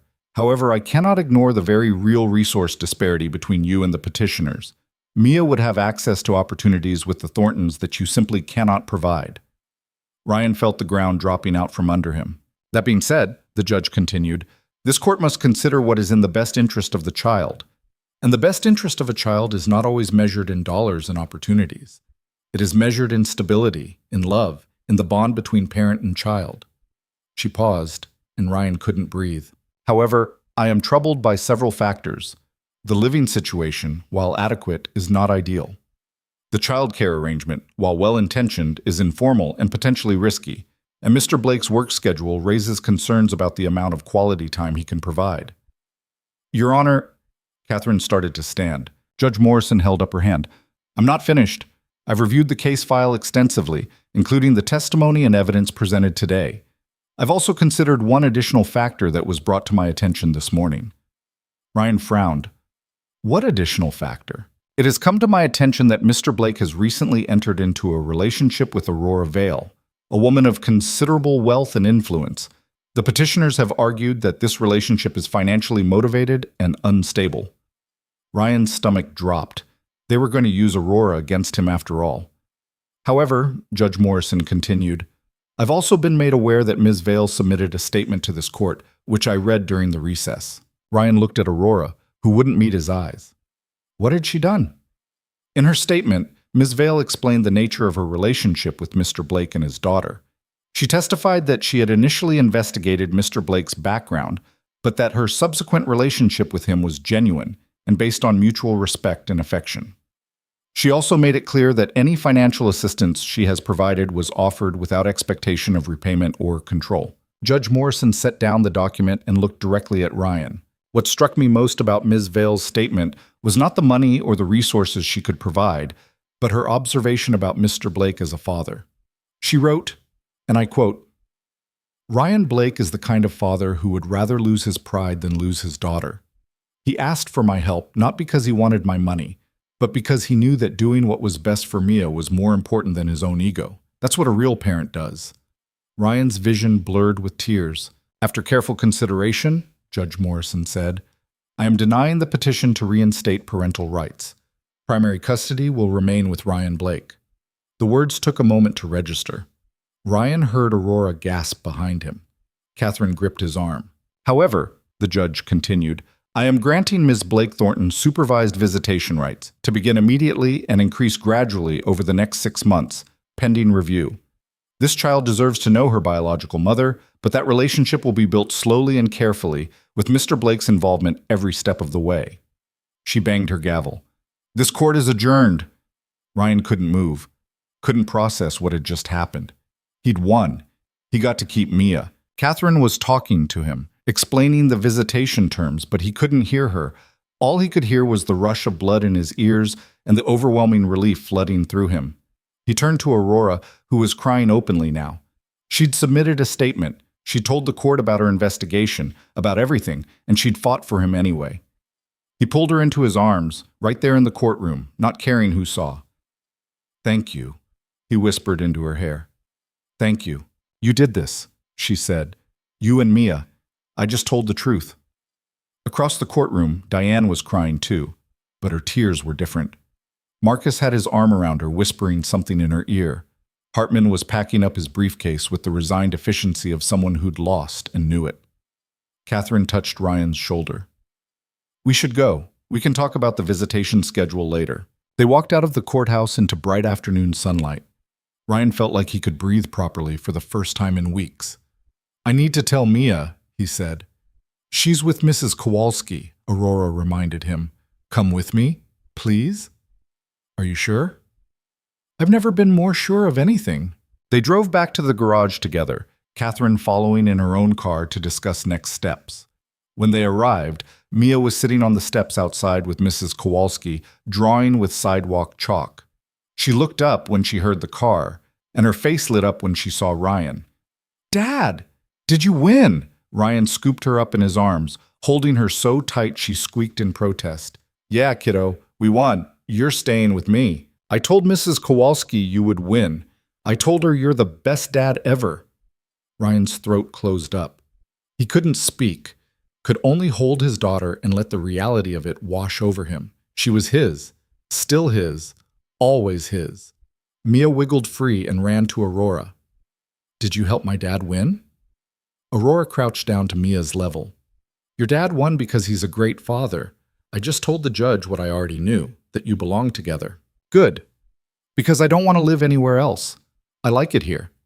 She said it so simply, like it was the most obvious thing in the world. And maybe it was. Maybe all the money and opportunities in the world didn't matter when you had a place where you belonged. That night, after Mia was asleep and Mrs. Kowalski had gone home, and Catherine had left with promises to handle the visitation arrangements, Ryan and Aurora sat on the steps outside the garage. The city was quiet around them, just the distant sound of traffic and the hum of the streetlights overhead. I read your statement, Ryan said. Catherine showed me a copy. I probably should have told you I was submitting it. Probably, but I'm glad you did. I meant every word.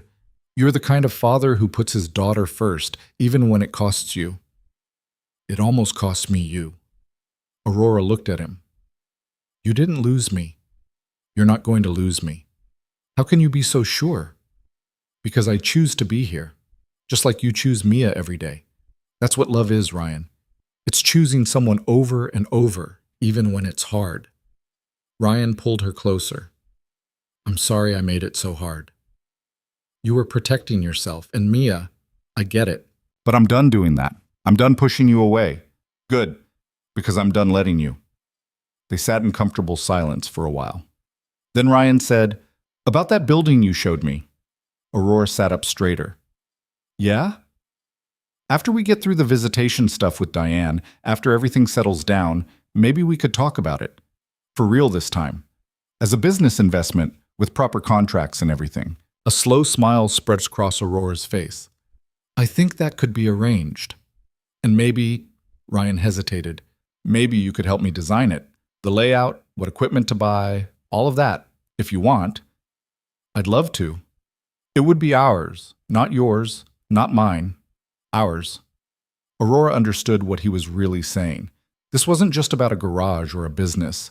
This was about building something together.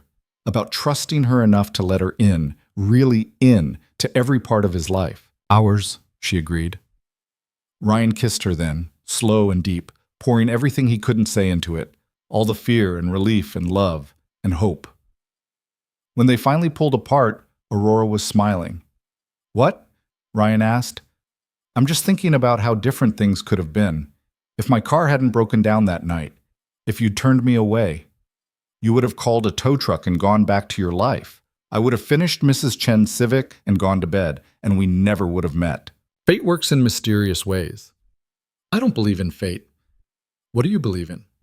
Ryan thought about it. I believe in showing up, in doing the work, in fighting for what matters. And I matter? You matter. They stayed there until the early hours of morning, talking about the future they were going to build, about the garage and Mia and how they'd navigate the complicated reality of Diane's visitation, about all the messy, imperfect, beautiful parts of life that came with choosing to let someone in. And for the first time in his life, Ryan wasn't afraid of what came next, because he wasn't facing it alone. The first visitation happened 3 days after the court ruling, on a Saturday afternoon at a family counseling center downtown.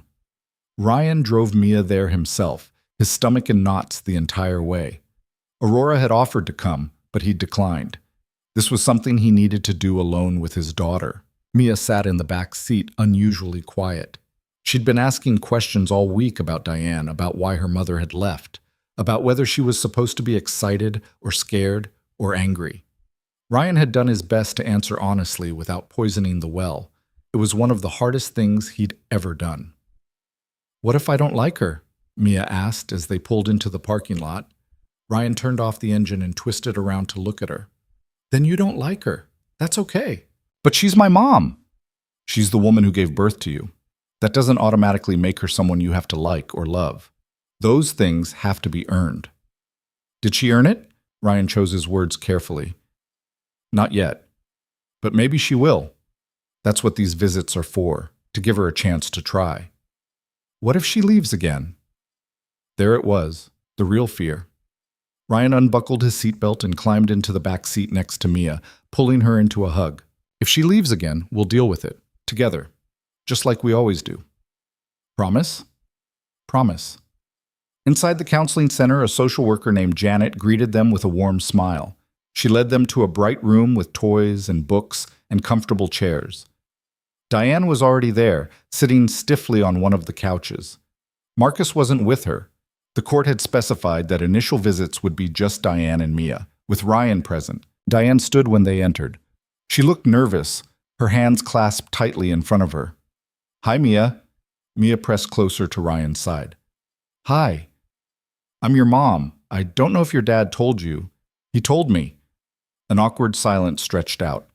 Janet stepped in smoothly. "Why don't we all sit down? Mia, I brought some games we could play. Do you like board games?" Mia nodded, still clinging to Ryan. He gently guided her to sit on the couch across from Diane, settling beside her. Janet pulled out a simple game and set it up on the coffee table between them. The first hour was excruciating. Diane tried too hard, her voice bright and false, asking questions that Mia answered in monosyllables. Ryan watched his daughter's body language, the way she kept herself turned slightly away from Diane, the way her shoulders stayed tense. This was a stranger to her, someone who shared her DNA, but nothing else. But slowly, painfully, small cracks appeared.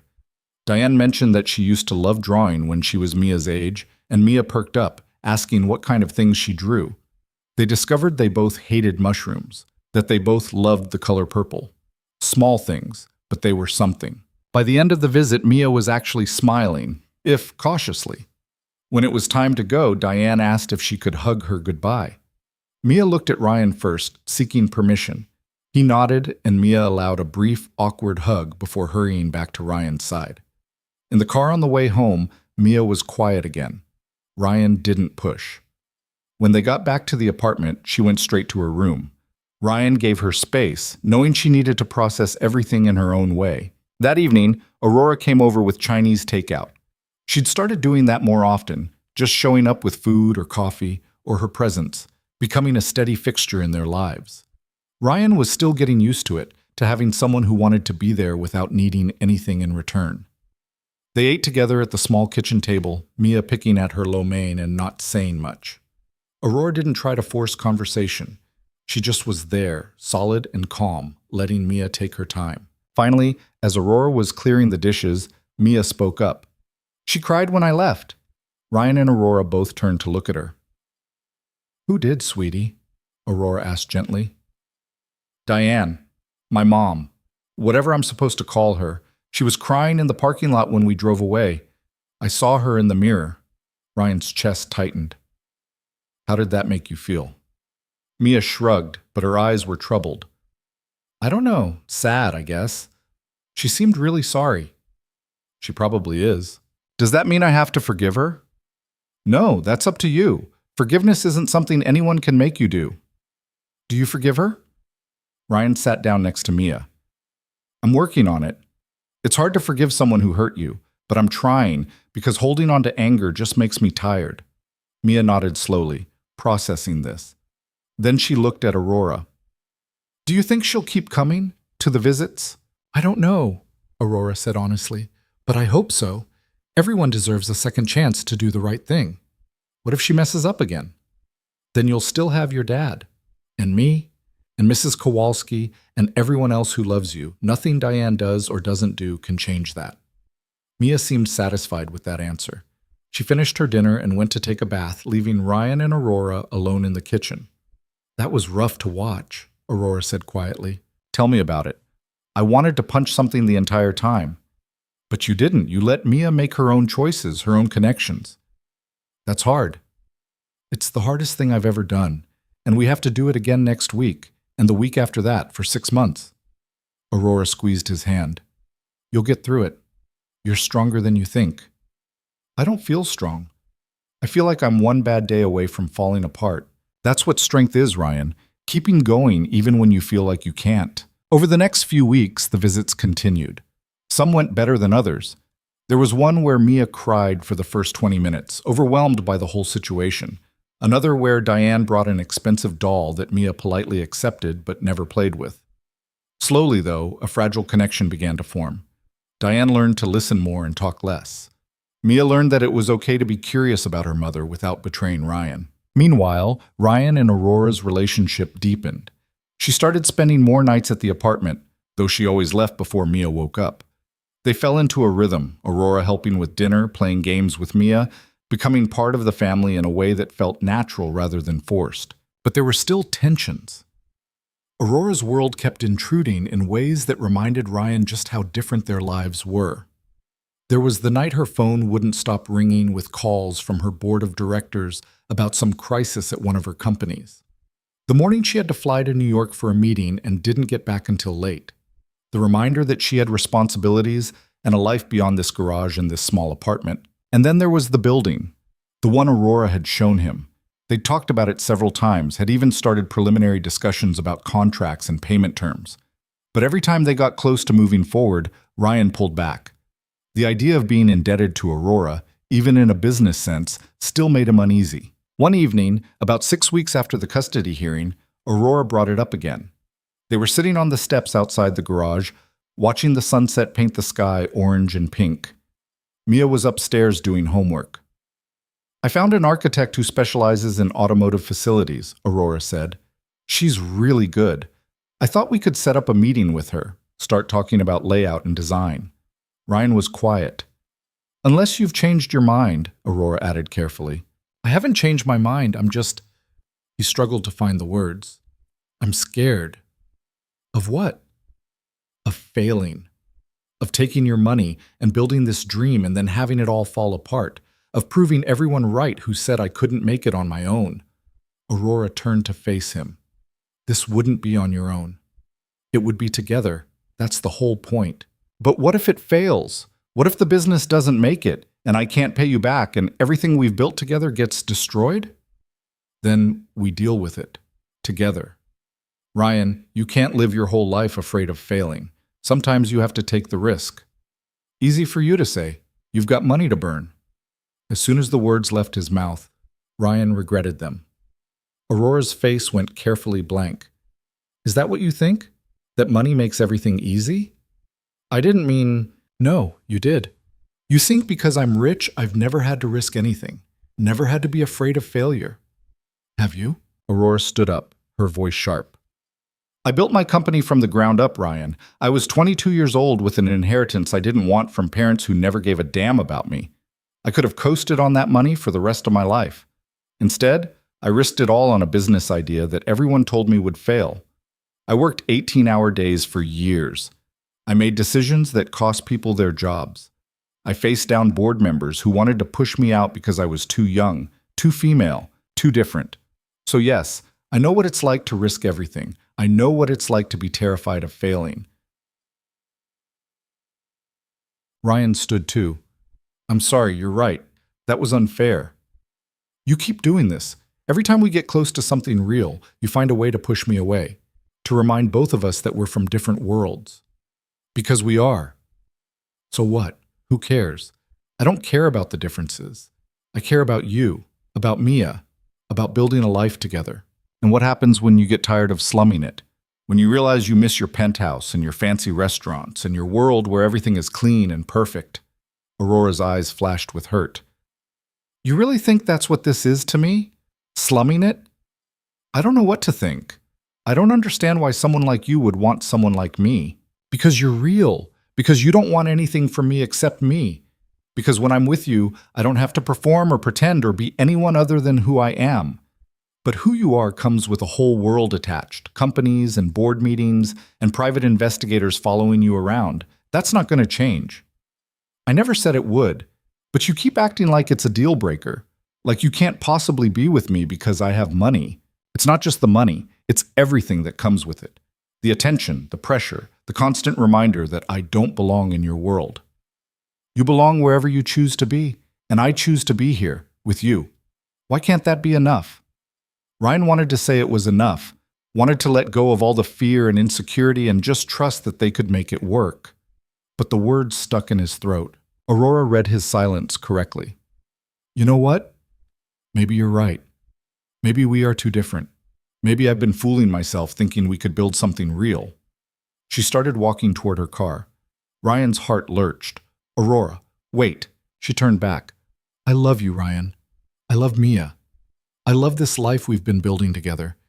But I can't keep fighting you on it. I can't keep trying to prove that I'm not going to leave or betray you or use you. Either you trust me or you don't. Either you're willing to take this risk with me or you're not. But I can't keep living in this in-between where you have one foot out the door all the time. I'm not. Yes, you are. You have been since the day we met. And I get it. I understand why.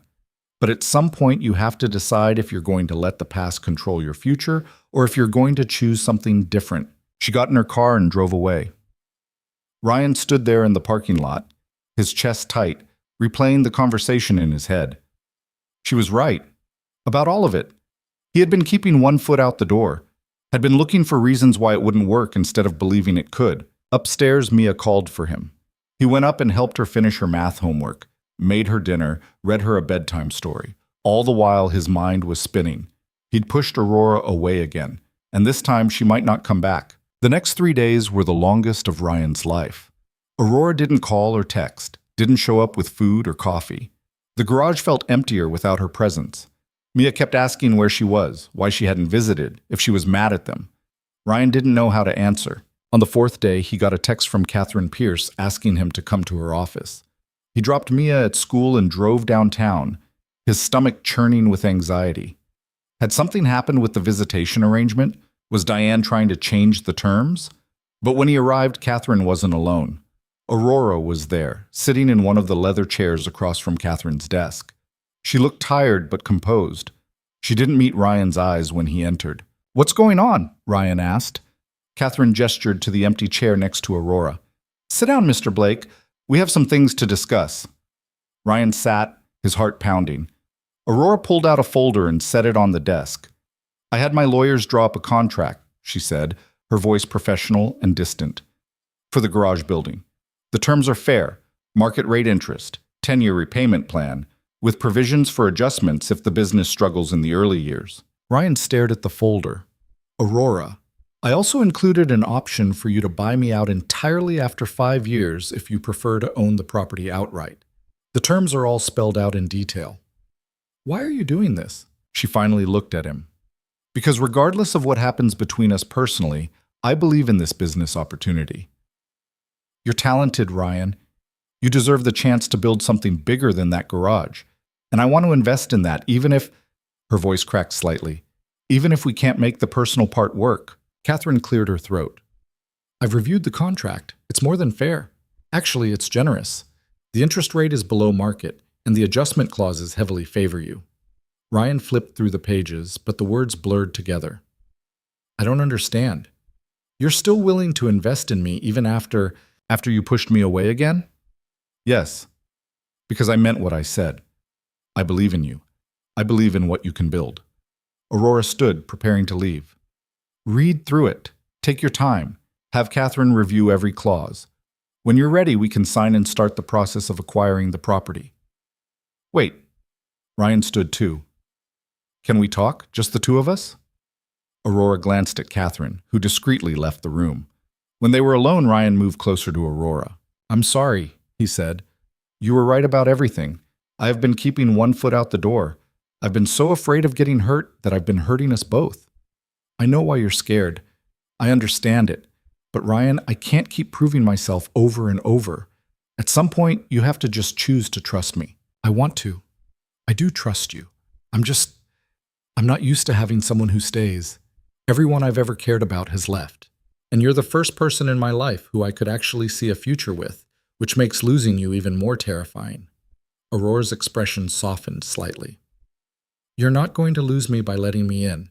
You're going to lose me by keeping me at a distance. I know. I see that now. And I don't want to lose you, Aurora. You and Mia are the best things in my life. I want to build this garage with you. I want to build a life with you. I'm just scared of screwing it up. You're going to screw up sometimes. So am I. That's what relationships are. Two people who keep screwing up and choosing each other anyway. Ryan took her hands in his.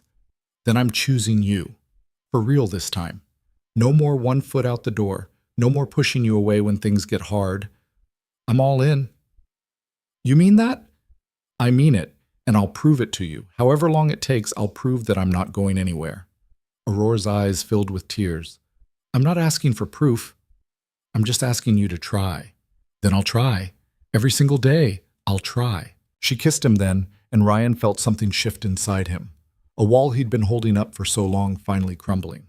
It was terrifying and liberating all at once. When they broke apart, Aurora smiled. So does this mean you're ready to talk about the garage?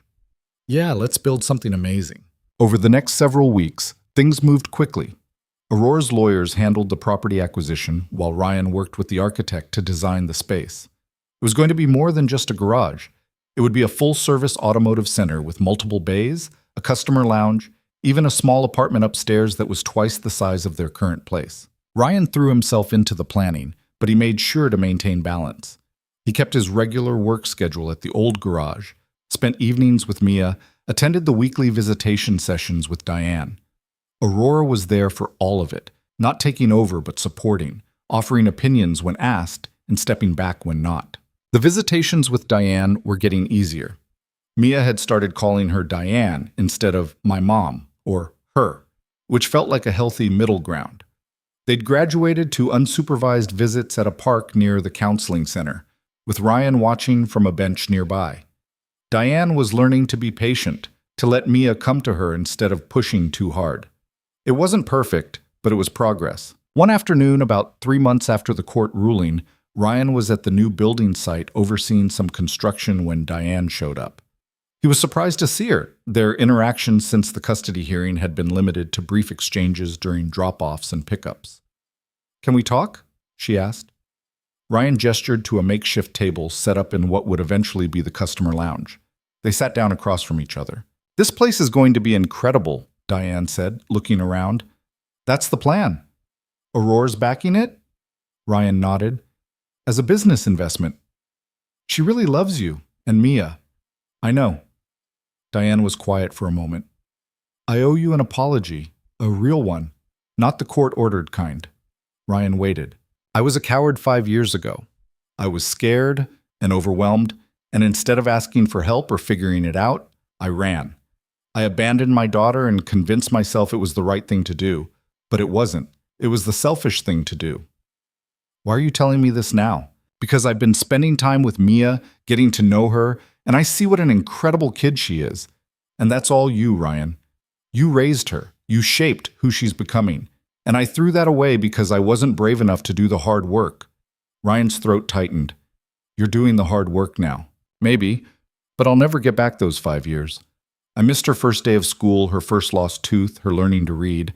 I missed everything that mattered because I was too selfish to stay. So why come back now? Really?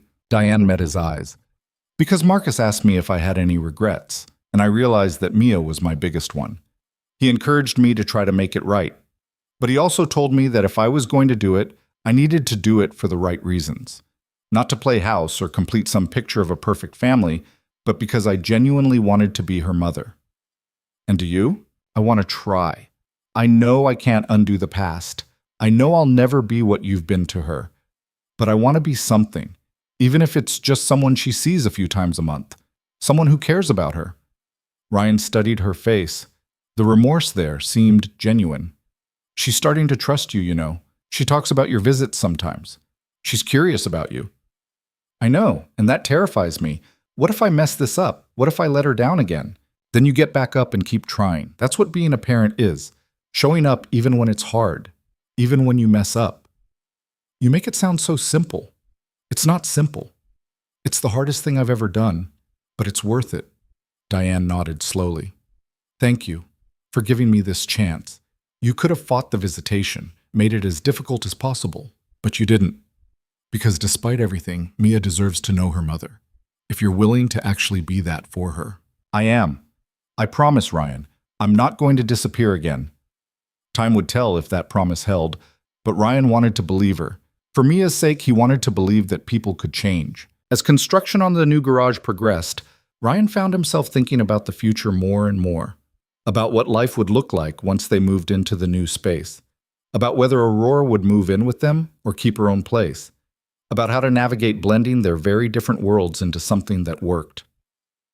One night, about 4 months after the custody hearing, Ryan brought it up.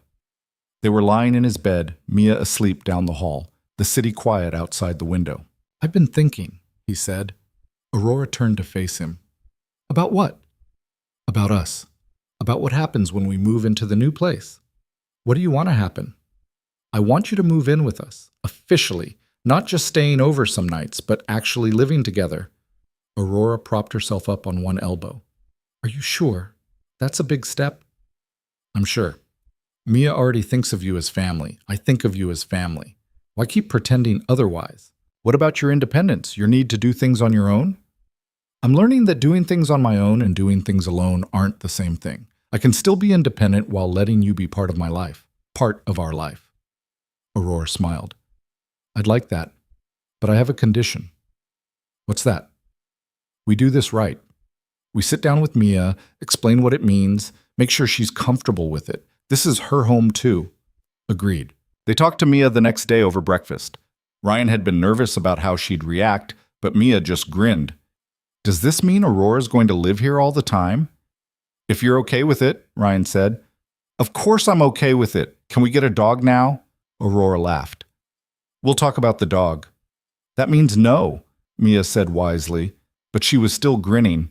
The transition wasn't seamless. There were adjustments to make, boundaries to establish. Aurora had to learn to navigate the delicate balance of being in Mia's life without overstepping Ryan's role as parent. Ryan had to learn to share decision-making, to ask for help, instead of trying to handle everything himself. But slowly, they found their rhythm. Aurora would make breakfast while Ryan got Mia ready for school. They'd trade off homework help and bedtime stories. On weekends, they'd work on the new garage together, Mia playing nearby or helping with small tasks. The new garage officially opened 6 months after the custody hearing. Ryan named it Blake and Vale Automotive, a compromise that Aurora had insisted on despite Ryan's protests. The opening day was small but meaningful. Mrs. Kowalski was there, and Catherine Pierce, and even Diane and Marcus, who'd brought flowers and congratulations. Mia cut the ribbon with oversized scissors, beaming with pride. Ryan watched her, his chest so full it hurt. This little girl who'd been his whole world for so long, who'd taught him what it meant to love someone more than yourself. Aurora slipped her hand into his, and Ryan squeezed it. They'd built this together, not just the garage, but everything, a family, a future, a life that neither of them had expected, but both of them wanted. That night, after the last customer had left and Mia was in bed, Ryan and Aurora stood in the empty garage bay. Their garage bay. The space they'd created together. We did it, Aurora said softly. We did. What are you thinking about? Ryan pulled her close. I'm thinking about how different things could have been. If you'd driven past that night, if I'd turned you away, if we hadn't fought through all the hard parts to get here. Any regrets? Not a single one. Aurora tilted her face up to kiss him, and Ryan let himself fall into it. Let himself feel the weight of everything they'd overcome and everything they'd built. Let himself believe, finally, that this was real, that she was staying, that they had a future together. When they broke apart, Aurora said, I love you, Ryan Blake. I love you too. And for the first time in his life, Ryan wasn't afraid to say it, wasn't afraid to mean it. Because Aurora had proven, over and over again, that love wasn't about being perfect. It wasn't about having all the answers or never making mistakes. It was about showing up, about fighting for each other, about choosing every single day to build something together. And that was exactly what they were going to do. 1 year later, Ryan stood in the garage bay where it had all started. Not the new one, the old one, the cramped space above which he'd raised Mia alone for so many years. He'd kept the lease even after moving into the new building, using it for overflow work and storage. But today, he was here for a different reason. Aurora would be arriving any minute. He told her he needed to show her something, asked her to meet him here. She'd agreed without questions, the way she did now, the way people who trusted each other did. He looked around at the familiar space, the oil-stained concrete floor, the flickering fluorescent light he'd never bothered to replace, the worn couch in the corner where he'd collapsed so many nights, too exhausted to make it upstairs. This place held ghosts of the man he used to be, desperate, alone, convinced he had to carry everything by himself. He heard the Maserati pull up outside. Some things never changed. Aurora still drove that ridiculous car, still showed up in designer clothes that had no business being in a garage. But now Ryan knew what was underneath all that polish. Someone just as scared and imperfect as he was. Someone trying her best, just like everyone else. She walked in, and Ryan's heart still skipped the way it had that very first night. He wondered if that would ever stop. Hoped it wouldn't. "This is nostalgic," Aurora said, looking around. "I haven't been in here in months." "I know. I wanted to bring you back. Wanted to do something here." She tilted her head, curious. "What's going on, Ryan?" He pulled a small box from his pocket. Aurora's eyes widened, her hand flying to her mouth. "I've been thinking about what you said once," Ryan started, "about how choosing someone isn't a one-time thing. It's something you do over and over, every single day. And I've been choosing you every day for the past year. I want to keep choosing you for the rest of my life." He opened the box. The ring inside wasn't extravagant. He'd bought it with his own money, from his own profits. A simple band with a single stone that had taken 3 months of saving. It wasn't the kind of ring Aurora could have bought herself 1,000 times over. But it was his, earned through work and sacrifice and love. "Aurora Vale, will you marry me?" Tears streamed down her face. "You're really asking me this in a garage? It's where we met. Where you fixed my daughter's loose connection and I fixed yours. Seemed right." She laughed through her tears. "You're such a mechanic." Yes, of course I'll marry you." Ryan slipped the ring onto her finger with shaking hands. When he stood, she threw her arms around him, and they held each other in that old garage in the place where their story had begun. "Mia's going to lose her mind," Aurora said against his shoulder. "She already knows. I asked her permission first." Aurora pulled back to look at him. "You did?" "She's part of this too. I wasn't going to propose without making sure she was okay with it." "And what did she say?" "She said it was about time. Then she asked if she could be the flower girl and if we were getting a dog now." Aurora laughed. "Still pushing for that dog. I'm wearing down. Give her another 6 months and we'll have a puppy." They drove to the new garage together where Mia was waiting with Mrs. Kowalski. The moment they walked in, Mia shrieked and ran to them. "Did she say yes? Let me see the ring." Aurora held out her hand, and Mia examined it with the seriousness of a jeweler. "It's perfect," Mia declared. "When's the wedding? Can I help plan it? I think we should have purple flowers because that's both our favorite color." Ryan caught Aurora's eye over Mia's head, and they both smiled. This was their family now. Imperfect, unconventional, but theirs. The wedding happened 3 months later in a small ceremony at the new garage. Ryan had worried it was too weird, getting married in an automotive shop, but Aurora had loved the idea. They'd cleared out the main bay, brought in flowers and chairs, transformed the industrial space into something unexpectedly beautiful. Mia was the flower girl, wearing a purple dress she'd picked out herself. Mrs. Kowalski cried through the entire ceremony. Even Diane came, sitting in the back with Marcus, her presence a reminder of how far they'd all come. When Ryan said his vows, he spoke from the heart. "I spent most of my life thinking I had to do everything alone. That asking for help was weakness, that trusting someone meant giving them the power to hurt you. And then you showed up at my garage at midnight, and you proved me wrong about everything. You taught me that strength isn't about carrying everything yourself.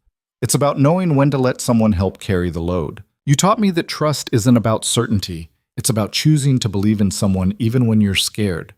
And you taught me that love isn't about being perfect. It's about being real. I love you, Aurora, not because of what you can give me, but because of who you are. Because you chose us when you could have chosen anything else in the world." Aurora's vows were simpler but no less powerful.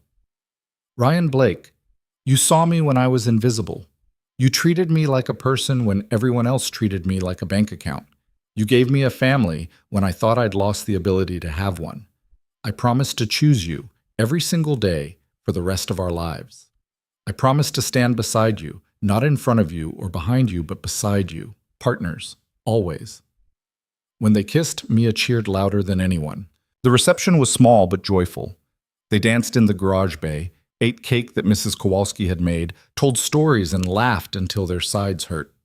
Ryan watched Aurora dance with Mia, watched the way his daughter looked at the woman who'd become her stepmother, and felt something settle in his chest. Peace. Maybe for the first time in his life, real peace. Later, after the guest had left and Mia was asleep upstairs in their apartment, Ryan and Aurora sat on the hood of an old Mustang he was restoring, looking out at the city lights. "We did it," Aurora said softly. "We did a lot of things. Which one are you talking about?" "All of it. The garage, the custody case, the wedding, building a life together when everyone probably thought we'd crash and burn." Ryan took her hand. "You know what I've realized? Everyone's life is held together with duct tape and hope. Rich, poor, doesn't matter. We're all just doing our best with what we've got. The difference is whether you're willing to let someone see the duct tape or if you spend all your energy hiding it."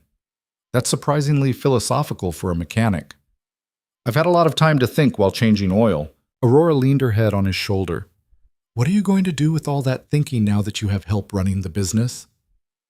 "Maybe think about other things, like how we're going to handle Mia becoming a teenager, or where we should go on our honeymoon, or whether we should actually get that dog." "We're getting the dog." "I know." They sat in comfortable silence for a while. Then Aurora said, "Do you ever think about what would have happened if my car hadn't broken down that night?" "Sometimes. We'd both still be alone, probably. You'd still be going through the motions of your life without any real connection. I'd still be working myself to death and telling myself it was enough. Do you think we would have found each other eventually, some other way?" Ryan considered this. "I don't know. Maybe. Or maybe we would have walked past each other 100 times and never really seen each other. Sometimes I think the universe doesn't care about timing or fate or any of that. It just puts opportunities in front of you, and you either take them or you don't." "What made you take this one?" "Honestly, I was too tired to say no. If you'd shown up on any other night, I probably would have sent you away. But I was exhausted and you looked genuinely worried, and I just thought, why not? Why not help this stranger with her fancy car? And that one decision changed everything." Aurora lifted her head to look at him. "I'm glad you were tired that night." "Me too." In the months that followed, life settled into a new normal. The garage thrived, growing faster than Ryan had anticipated. They hired 2 more mechanics and a full-time receptionist. Aurora gradually stepped back from day-to-day operations of her own companies, delegating more so she could focus on what actually mattered: family, the garage, building a life that felt meaningful rather than just successful. Mia continued her visits with Diane, which had evolved into a genuine, if still somewhat distant, relationship. She called Diane by her first name, spent every other weekend at the Thorntons' house, but she never confused who her real parents were. Ryan had learned to accept this arrangement, to see it not as a threat, but as an expansion of Mia's world. More people to love her could never be a bad thing. They did get the dog, a rescue mutt named Charlie, who was equal parts chaos and affection. Mia was ecstatic. Ryan pretended to be annoyed, but secretly loved the dog as much as anyone. One evening, almost 2 years after that first midnight meeting, Ryan was closing up the garage when he found Aurora in the office, staring at a spreadsheet on the computer. "What's wrong?" he asked. "Nothing's wrong. I'm just looking at the numbers. Ryan, do you realize how well we're doing? We're not just profitable, we're actually growing. You could open a second location if you wanted." "I don't want a second location. I want this, what we have right here." Aurora smiled. "Good.